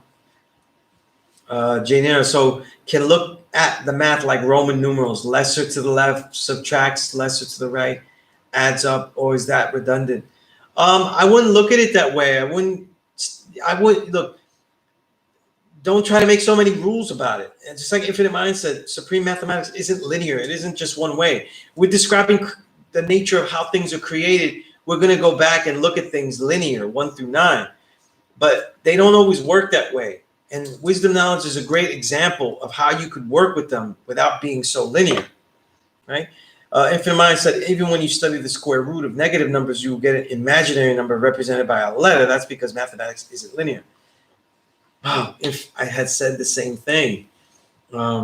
It's like we're aliens. It's crazy. That's so crazy. Like, do you do kung fu? Like, do you do hip hop? But seriously, that's what I was saying. Of course, I didn't use any perfect example like that, you know, because I don't. My math skills are trash, you know. Um, a lot of my knowledge of science, though, is in like the concepts and cosmology, ideas, principles, methods, methodologies. You know what I mean? But mathematics is not my forte. You know what I mean? Its philosophical ramifications and applications though are, you know. And when you learn it from somebody, you should know the depth of their expertise in things, you know. Right? Yeah, yeah.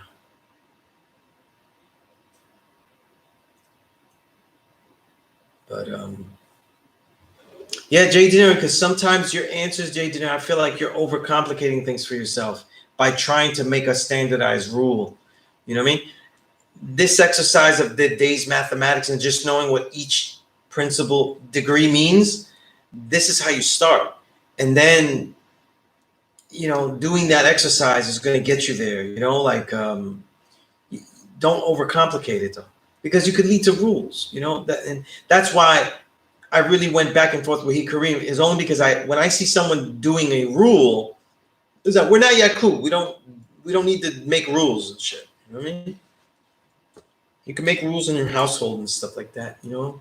Make rules with who's using your soap, you know, and shit like that. But, you know, right? Who gets to use your you know, your things, you know what I mean? Right? Who gets to use your remote, whatever it is, you know? I don't know. But you don't want to do all that. I mean, life is too rigid. And making a lot of rules like that doesn't necessarily help you avoid error, and that's why it's a rule. You know what I mean? It's made to help you avoid error, though. That's not really how you're going to be daring and come up with insights in supreme mathematics. You know what I mean? Right? By making rules, you know, we're very against rules. You know, and in the classroom, you should be ready to break them. You know what I mean? So even if you disagree with something, you should go through the task of trying to figure it out. That'll do more with testing to see if your rule is. So if you have a rule, though, you should be in this classroom or in your own personal laboratory, um, testing it, see if it's wrong. You know? Would I say one is a horse stance? If I did, then that means I didn't learn in any kind of way. You know, I didn't even learn the horse stance first, so it's not. You know what I mean? Right? Where would you put roundhouse kicks and sweep kicks? Right? Where would you put, elephant? Because those are the things that I learned first. You know, I learned those things first. Why? Because my Seagun, he decided as a teacher what was going to be the foundation of how you begin. So he did the knowledge to my body type and my abilities by having me do certain things I didn't understand to see how I move, and then he decided how I will begin uh, the the way of practicing kung fu. You know what I mean? So the horse stance is a foundation, but it doesn't always mean it's the first thing. You know, it doesn't always work that way. You know, especially when you have you know, the kind of sea gun that me and Infinite Mind had. You know, the great Bobby Whitaker, right?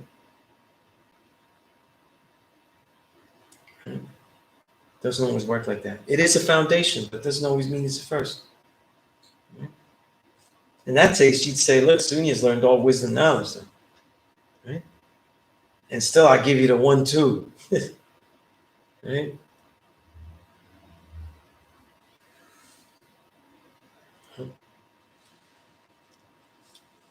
Learned it wisdom knowledge, right?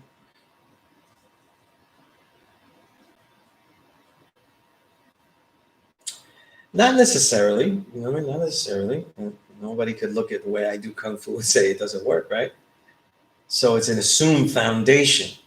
You see what I'm saying? It's an assumed foundation. For example, is the horse stance the foundation of learning Kung Fu, or is the physical strength of the individual the foundation? And then if that's the case, the horse stance may not always have to be first, but something that is like the horse stance that builds the strength.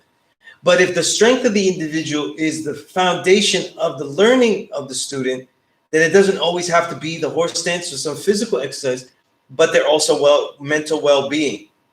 Because you may encounter many students that are extremely physically gifted and are terrible for Kung Fu because they don't have the mental foundation, right? And that becomes the thing we have to do first before anything else.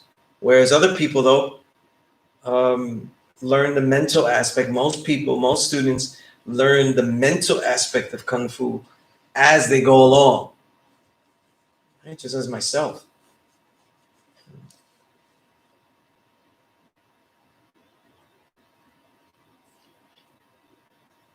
Yeah, that was an old video. Yeah, that was an old video.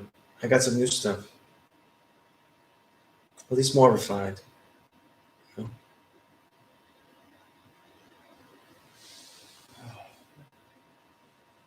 I love the horse stance. I'm just being a pain in the ass to show a point. Universal 70, just trying to show a point. How accurate are the depictions and stories of Allah in The Mayor's Man by Gotham? They are as legitimate as any white man's depictions of anything. I just shit on the book like indirectly. No, Barry Gotham sometimes was a little disingenuous in the perspective. He kind of wrote about Allah in his book like he was Kris Kringle. He's a man that, he says he's Allah, has a delusion for good, but it's okay, because he just wants to give gifts to the kids. So he described him like Kris Kringle. And that gets a little demeaning as you go along, because when you look at how he talked about the Black Panthers, it was totally disrespectful. And he even justified, I think, if I remember correctly, why one of the Panthers got killed. Like, he was justifying it, But the thing is that Barry Gotham really, in real life, when you talk to the older gods that were there, Barry Gotham was enamored by the magnetic of Allah. No matter how much him and his editors, later in retrospect.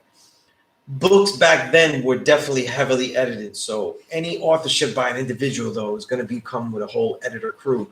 Especially, I think it was on Doubleday or something like that. I forget the press that it was originally on. I haven't. I have my copy, but I haven't pulled it out in a long time. So I don't remember the thing. But The Mayor's Man is a great book for perspective. You know what I mean? It's great to add it to the perspective of others, though. And if you could get your hands on it as well. Unfortunately, I've never seen a digital copy of it, so I can't share it, though. If I actually shared my physical copy and actually got it back, it would crumble in just, a year's time.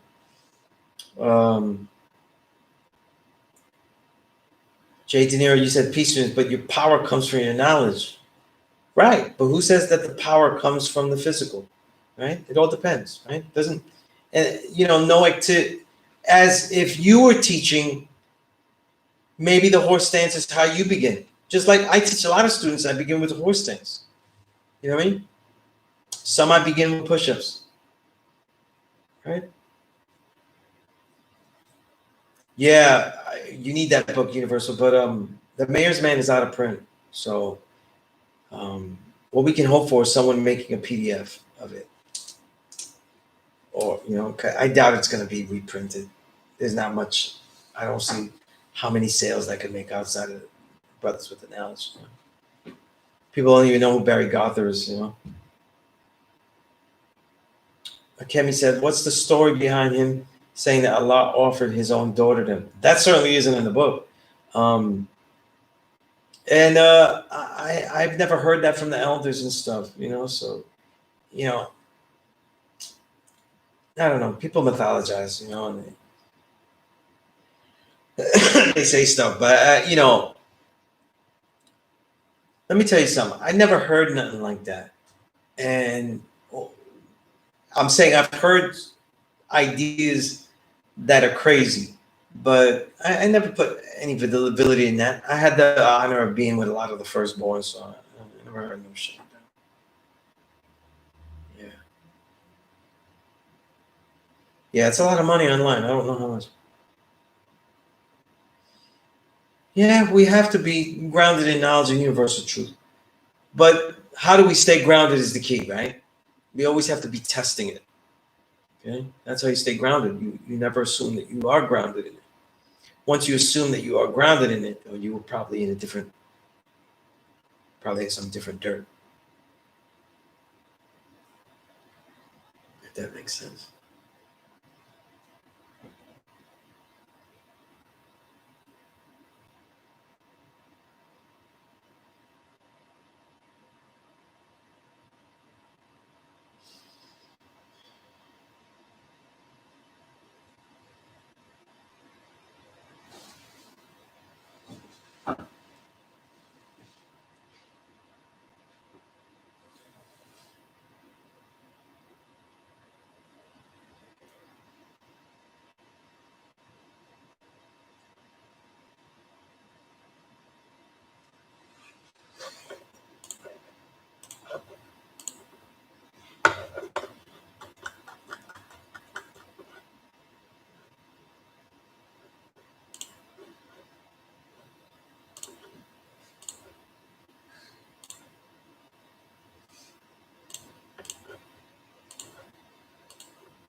This whole session, I haven't had my class notes open.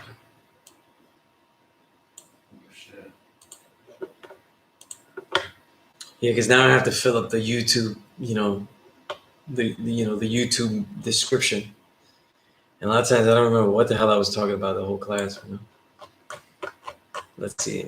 I know we were arguing about You're wisdom still knowledge. online with them or no? Oh yeah. We always log off at 10. So I log off exactly at 10. You know?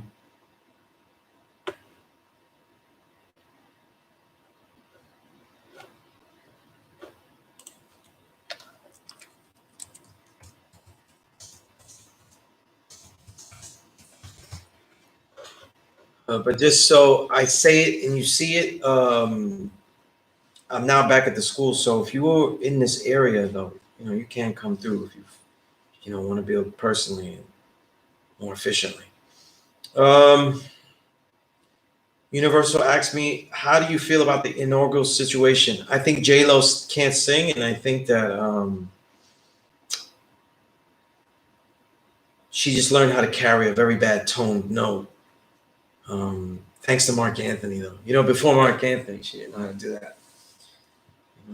Made salsa songs with Mark Anthony when she was married to him. It sounded terrible. But he taught her how to hold that note, Made Lady Gaga sound like Aretha Franklin, you know what I mean? But what else is there to say about inauguration? It's a party, you know what I mean? And it's a propaganda show, you know what I mean? Tom Hanks and the whole thing about this country and blah, blah, blah. It's a propaganda show. By the way, if you're Puerto Rican and you saw J-Lo's performance, though, you should cringe and not be excited by it, though, because when she sang and said, "Let's get loud," she probably just uttered one of the greatest cliches of stereotypes of Puerto Ricans ever, as if we're supposed to get loud at the inauguration, which really, that wasn't really the place you get loud. Like, that's not the inauguration festival. That wasn't the. Wait, what happened? She sang, "This is your land," and other. Then she said, "Let's get loud," and then she was like that. Yeah, she sang. She added that ad lib, and it was sad. It wasn't what she said in Spanish that was messed up. That was in line with the whole "We Are America" and all that. But then when she said that was totally corny, and she just lost herself with the, Miami got in there again. You know what I mean? And she uttered the Miami thing, but she sang at the inauguration. Was it whack? She's always white, so it's not even. Yeah. She's not really good at singing. No, that's not the forte. But you could do anything when you have money, and you get money for it. I don't know about that book, The God of Harlem, so I have to go check that. I've heard about it. Some person I heard from liked it, I think, but I don't know. But yeah, no, seriously about the inauguration. I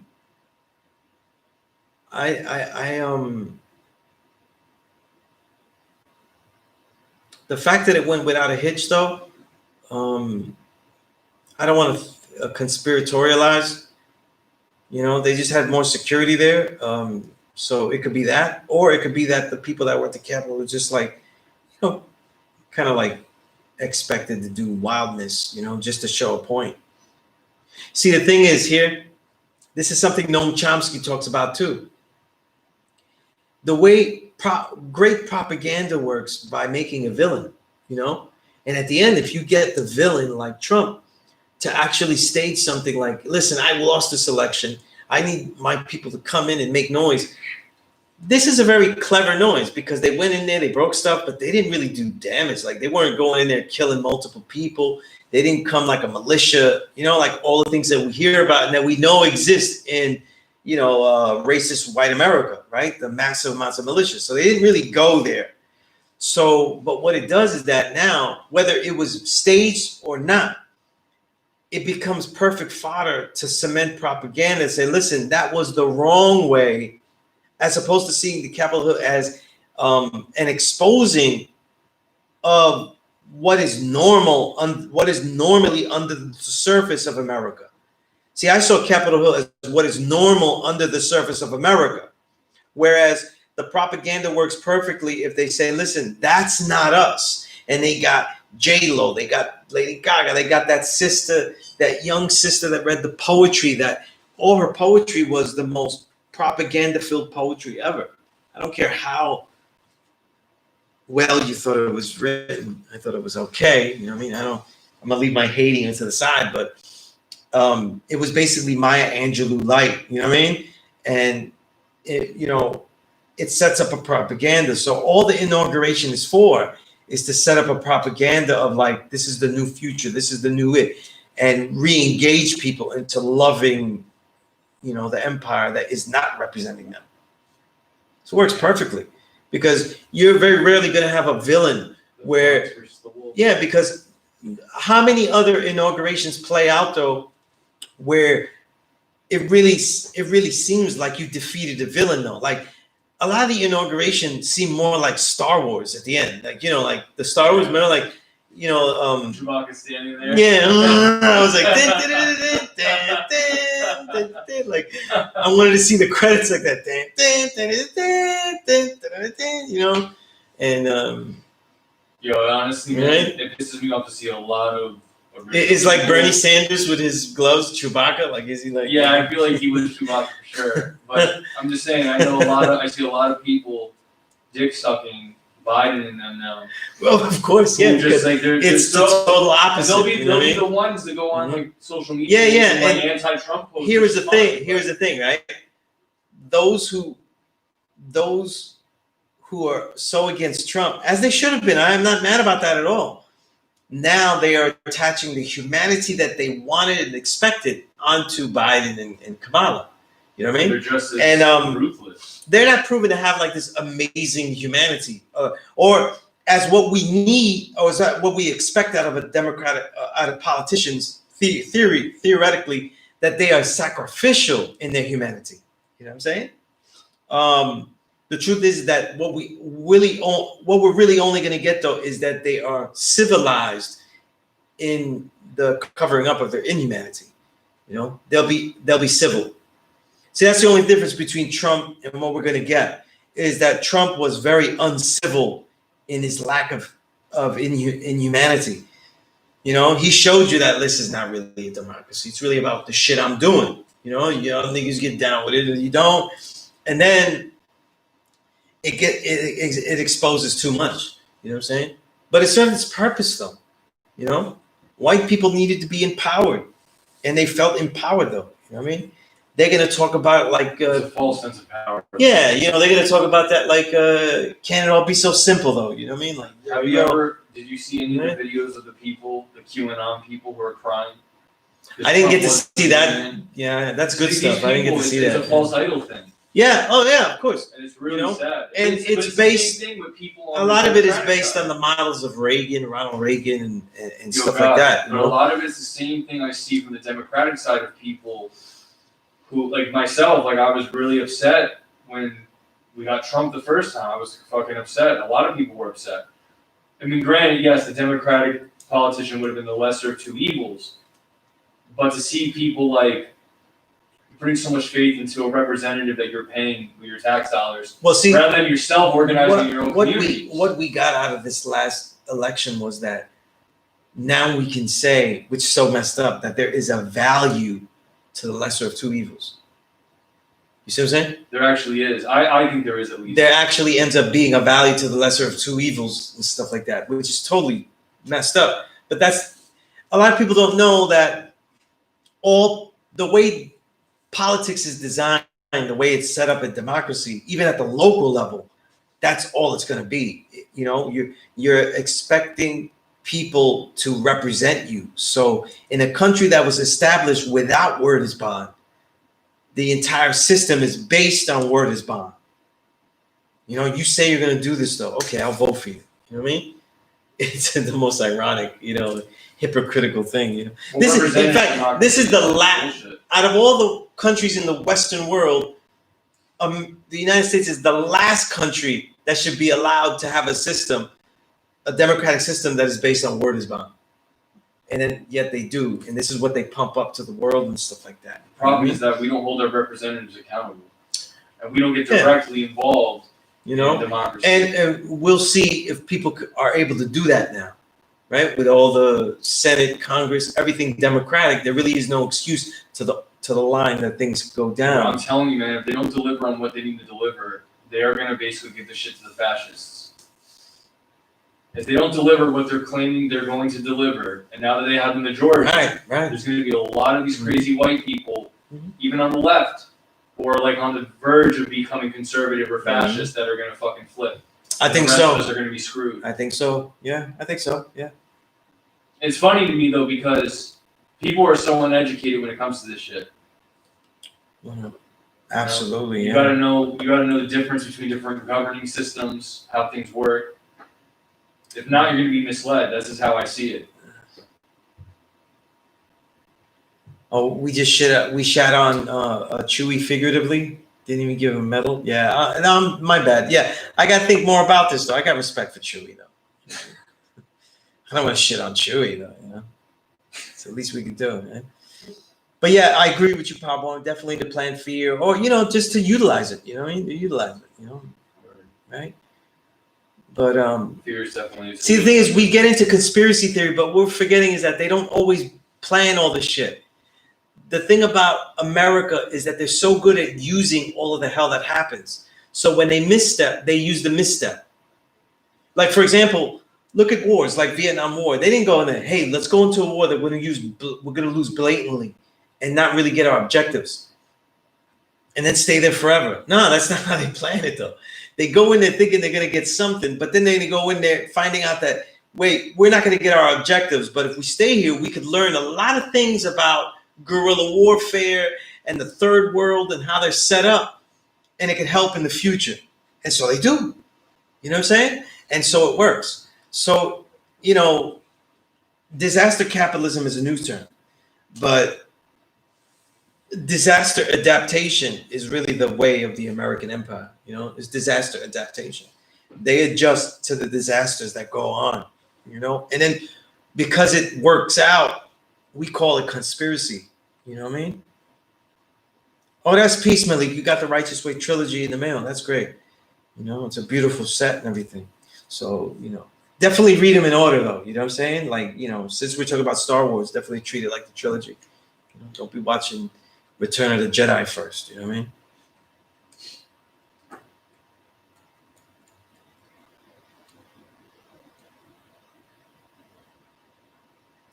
I know, so yeah, dude. I'm just being a pain in the ass. Yes, Akina. Yeah, here it is. Email is sunez97@gmail.com. All right.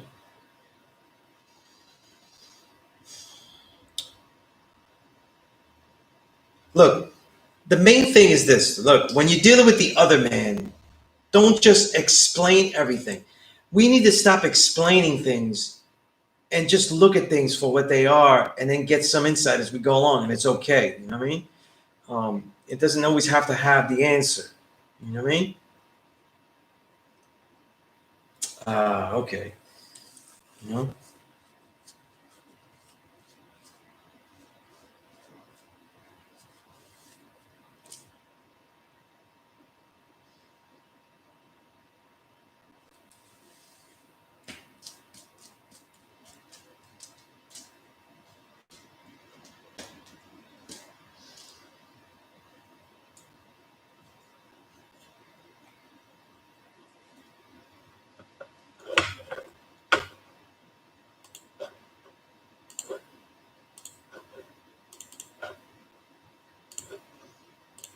Yeah, we talk about this new administration being the old way. The truth is, there actually has to be work to get it back to the way the old way was. That's how impaired it was. You know what I mean? So how will that be done? So it's very interesting. There has to be a new way to even go back to the old way.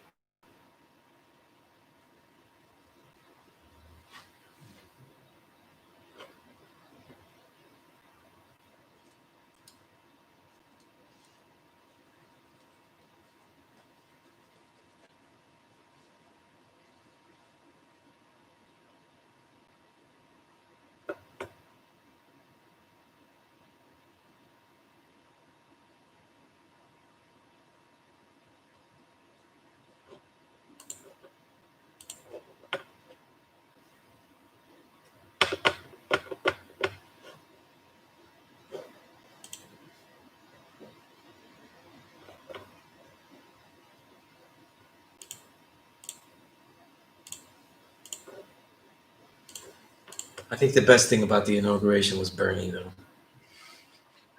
He became a great meme. Yeah. So who on the tower that Drake was on in February? Someone photoshopped it. I like that jacket he had though. I'd probably wear that jacket, honestly. I think it was a Stone Island jacket. Which is a very expensive jacket, by the way. So probably $200. Yeah, I didn't notice that. I couldn't get off the mittens. I'm gonna get those. See if I find those mittens. I get them for my daughter. I think she'd like them. Get the Bernie mittens.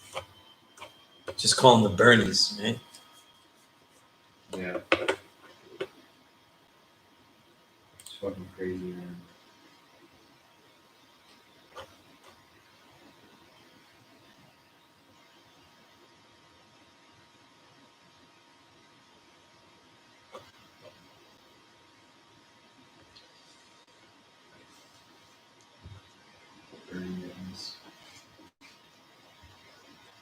Yeah, look, there's like, see, there's so many. Like, I don't know, like, yo, these people are going nuts with the Bernie memes.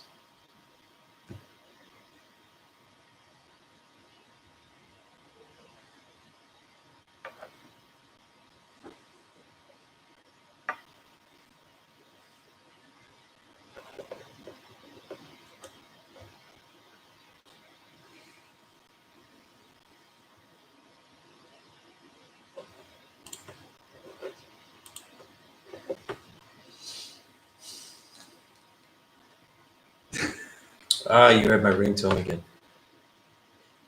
These people all operate a policy and procedure and not law. Right, but it's adaptive, you know. The thing is, though, is that Did you see the video of him running down the school? the best thing to get out of politics, though, is to also study how you would do it. There are people that have some idealism that they're trying to work. There are other peoples that have failed, and there are other people that just 100% blood sucking. You know what I mean? So even if you ever study politics, it isn't. it isn't very useful for you to study it just by 100% cynicism, but also by studying it by decisions and how decisions affect people. Whatever role that we would be thrust in, our decisions would not benefit everyone. You know what I mean? That's just not how it works. Oh no, I didn't tell people to watch Return of the Jedi first. No, I said don't. No, I didn't say that. I was talking about the Righteous Way trilogy. You know, you can't. You gotta. It's best to read them in order. You know, that's how Starmel wrote them. You know what I mean? That's how I designed them. So read them in order. And the third one is the heaviest, though. So you'll be ready for the third one when you get through reading the other ones. Absolutely, Malik. Yeah, in many ways he was. Yeah, and it was really. It doesn't always. You know, we take a lot of metaphor out of it. We don't have physical proof of Yaqub at all. So when we see things like that, born 20 miles outside the holy city of Mecca, it also doesn't just mean that he's an outsider. It also means that he also had the ability to look outside of what was normally being looked at. In other words, he was able to give it a different lens. So it doesn't always mean, though, just his physical reality. But when you're looking for understandings of a degree, you're also looking at why is that fact or state or presented fact, because that is nearly impossible to prove, because we can't really overtly prove Yaqub's existence. So now why do we have all these extra facts or statements about him that would just pile up the stuff that would be difficult to prove, right? Then we look at, well, what advantage does he have as an outsider? It's the ability to look outside of yourself, to see what's wrong, to see what's right. And the truth is that Yaqub was the one that was able to see what was wrong and what was right. For him, though, what was wrong so outweighed what was going on right that he decided to what? Manifest the opposite that would topple it and change it, right? Because a lot of us read 120 and we look at Yaqub and he said, oh, look, he looked at a wonderful utopia of Mecca and decided to topple it. That's not what it was. It wasn't a utopia. Okay.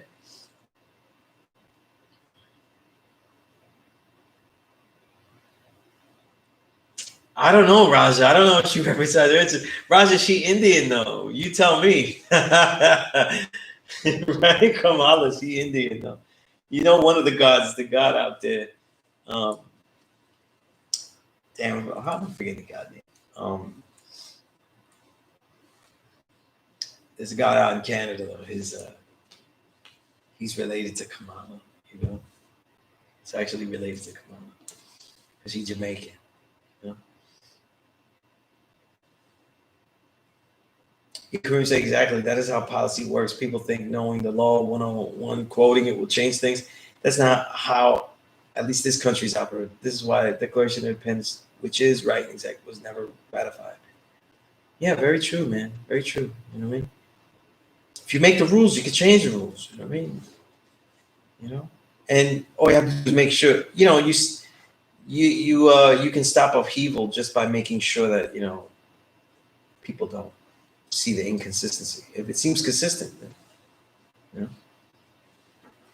Of course, though, because of Trump, and that's why he was too sloppy. He was exposing too many of the inconsistencies in the law. You know? Shit wasn't smooth. But Malik, you said exactly what I meant in his perspective on civilization. Okay, that's peace. Definitely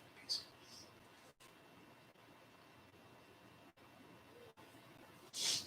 Definitely. You know?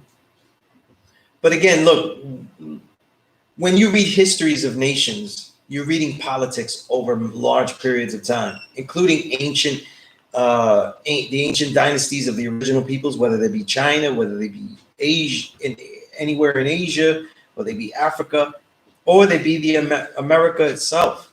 You know what I mean? So when you look at politics today, you want to see, well, what are the decisions? What are the things that we ought to do? What are the things that I would do? How would I do it though? Right?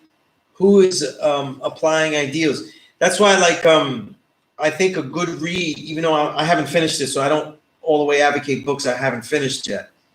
But I did read Michelle Obama's book, and I've started Promised Land, which is a huge book. Getting the perspectives out of people that rule isn't just, don't assume that it's just lies and everything. There's a lot of concepts going on, you know what I'm saying? And they can let you into the person's head the more that they write, the more that they speak. And the Obama book is like 900 pages though, so he went off, you know? And there's a lot of insights about the dualities of trying to apply an idealism to a world that isn't allowing them. You know what I mean? Instead of looking at things like that's just the evil place. Only evil people do that. Don't cartoonize the world that we live in. You know what I mean? It really doesn't work that way. Well, that's P.E.A.C.E right there. Yeah, because if we do that, then we're doing the same thing that 85 does. You know, they make a villain of Trump and stuff like that. You know, Trump is the ideal grafted devil. He's weak, right? Meaning weak-minded, right? Weak thought, weak-brained. You know what I mean? Right? He's just weak. He never really did anything and excelled in anything, right? What did he excel at? That wasn't given to him. So when you give him the highest job in the land, how is he supposed to excel in that? Right? We can all argue that there might be jobs harder, but if we make a list of top 10 hardest jobs of all time, president is going to be one of them. And you just gave like one of the most not so brightest people and who never had any challenges in his life, the hardest job. We're all alive though, so that's not too bad, right? Like, like most of the people. I mean, look what happened. He blundered and hundreds of thousands of people died and a plague hit. And you see no plague in like, 200 years, like, right? So, to say that he fucked up, it's obvious. But to say that you wouldn't be, that you were surprised would also be wrong, It's just how you fuck up.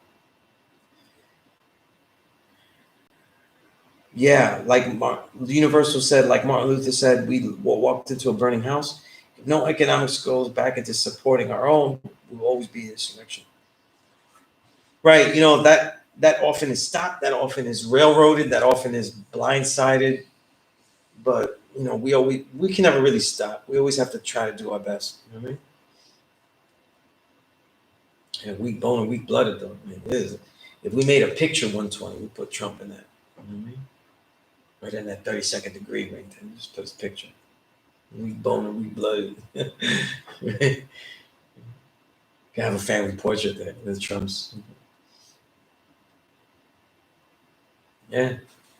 But you got to figure, why would they put somebody like that? See, what I've been saying for months, actually for the whole 2020, was the point. The leader of a country isn't always for policy. The leader of a country is also for the mindset of people, And the whole point was to galvanize, and in some cases, kind of like let the mass amount of racist whites, which is really the bulk of America, let it out, and also let the white man find his manhood again after it was stripped vicariously through Obama. Or indirectly by Obama. See, the thing I don't understand about that is, how is their manhood stripped by Obama? See, that I just don't. Because their manhood has always been defined by who is ruling. You know what I mean? The fact that there's a white man ruling means that they are ruling. You know what I mean? That's real important. That's why the most lynchings that happen are after slavery is abolished. You see? Yeah. Because the Southern white has to live now in some kind of balance as humans with black people. And that just can't be done. You know what I'm saying? Because my humanity was based on your inhumanity. I really didn't have anything worthwhile to say that I was a human. Like, while you were enslaved, there wasn't anything worthwhile I did but just continue to live off what you gave and what we took. So now what am I? Yeah. You know, so it's people like that are in like this karma, which is meaning just generations and generations of this negative reality, you know, and what was the degree? They're weak. And so they're prone to wickedness. So they're going to continue that way. They're not a very rare percentage is going to question,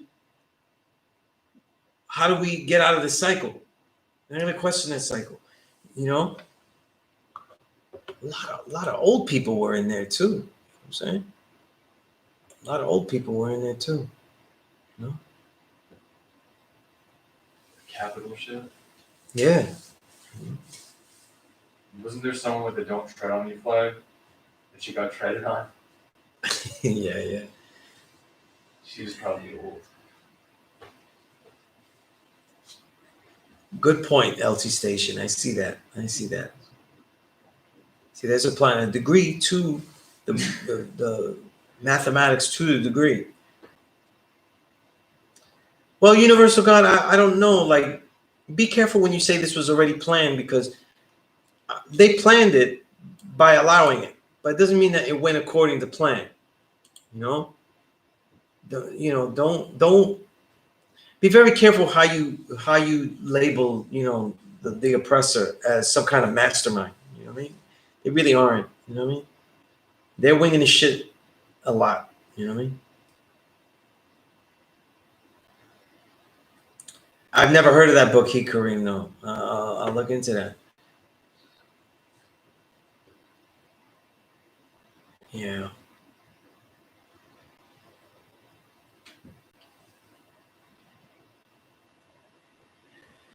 It was a principle. So it's a principle, unlike a track, Malik, and he's seeing things from the outside. In other words, he has a bigger perspective. He's looking at things from outside. He doesn't have horse blinders on. You know what I mean? So he can see that not all of what he's seeing is utopia. And that in his own mind, things can be changed by what? Instigating. Making the white man, grafting the white man, is instigating a solution immediately. You concentrate the devilishment, extract it into an individual, and then we have to deal with that individual blatantly. Some tough stuff right there. LT said, outside of the physical realm and the mental energy, like energy does attract, so a man to be attracted to a woman, but your energy and your thoughts should be similar. Very true. Saladin said, peace. Do you feel that the Civil War was fought in a large part because of slavery? For the average soldier, maybe, but that wasn't really the goal. The goal was really a fight. It is about the black man, and slavery, but it's more about economics. And will we continue with the old economic model of slavery, or will we try the new economic model of industrialization, where we may or may not need black folk? And remember, the North was actually more advanced because they were more into using the minds of the black man. So they were more advanced, you know. So they won out.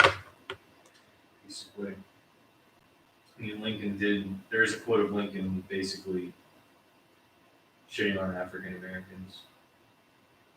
Oh yeah, indeed. He definitely was a racist. Yeah, because people also say he was mixed though, which I don't. Yeah, I don't know. I've never seen good proof of that. I don't know what they called him, but like it's like a mix of white, Native American, and black. It's like a term for it. Now, is Yaqub separate this universal seven? Is Yaqub the mindset to be eradicated, or is what Yaqub manifested in making the devil, is that the manifest? Because we're not destroying Yaqub's mindset, we're destroying the devil's mindset. Yaqub's mindset was to what? Draw out the devilishment by using the principles of unlike attract, unlike repel. So his mindset isn't evil. Don't look at him. It's not big head scientists like that. Don't cartoonify it. You know what I mean? Too many people cartoonify all that stuff. You know, that's why I hate all that big head scientist shit. You know, it makes a damn cartoon out of real life that we're thrust in. You know what I mean? It doesn't really work that way. So as we end this class here, go back and think about Yaqub. There are two separate things here. There is Yaqub and the devil's mindset of what he created, the devils that he created in their mindset of surviving at all costs and being too weak to do it. So they become wicked to what? Allow that to happen. Too weak to live on their own. So they what? Bloodsuck against others. That's what weak and wicked is. Weak and then prone to wickedness, because you're not born wicked. You have to do something. Then you have Yaku's mindset. I see separation amongst the people. I am going to draw out that separation and keep it here. And now, because of that, you can see that separation and deal with the issue. And it'll only be done when you have dealt with the issue. So when we talk about Yaku's mindset and we talk about the devil's mindset, to me, these are two separate things. Why Yaku made the devil is different than why the devil tries to survive. It's two different things, you know? So Yaku was an original black man. Far different reason and mentality he had than what, you know, you might be thinking, you know? Don't always look at things, you know? Separation through dissatisfaction, okay? Right? It's separation through death, separation through dissatisfaction, right? Because that separation was being caused amongst the original people by dissatisfaction. He exploited that into principles of unlike, attract, and like, repel. See? All right. So with that said, I will end this class here. Anyone that has any questions, just email me. Again, we need writers for the 5% media. I need writers for my cast faction. If you want to talk to the world and share your gifts with the world in that publication. And if you don't know, email me for details and stuff. Okay. All right.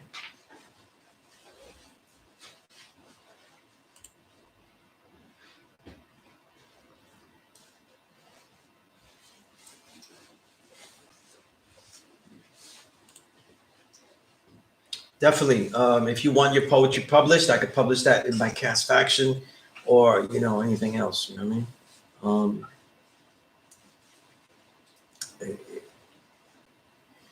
God or devil, though. Sometimes it's irrelevant, Malik. Sometimes it's irrelevant, though, because what he did was neither good nor bad.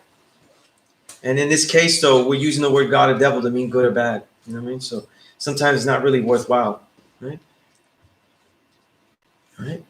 With that, I'm going to let you all go. Think about those things. Build strong, stay healthy, and create, because you're creators.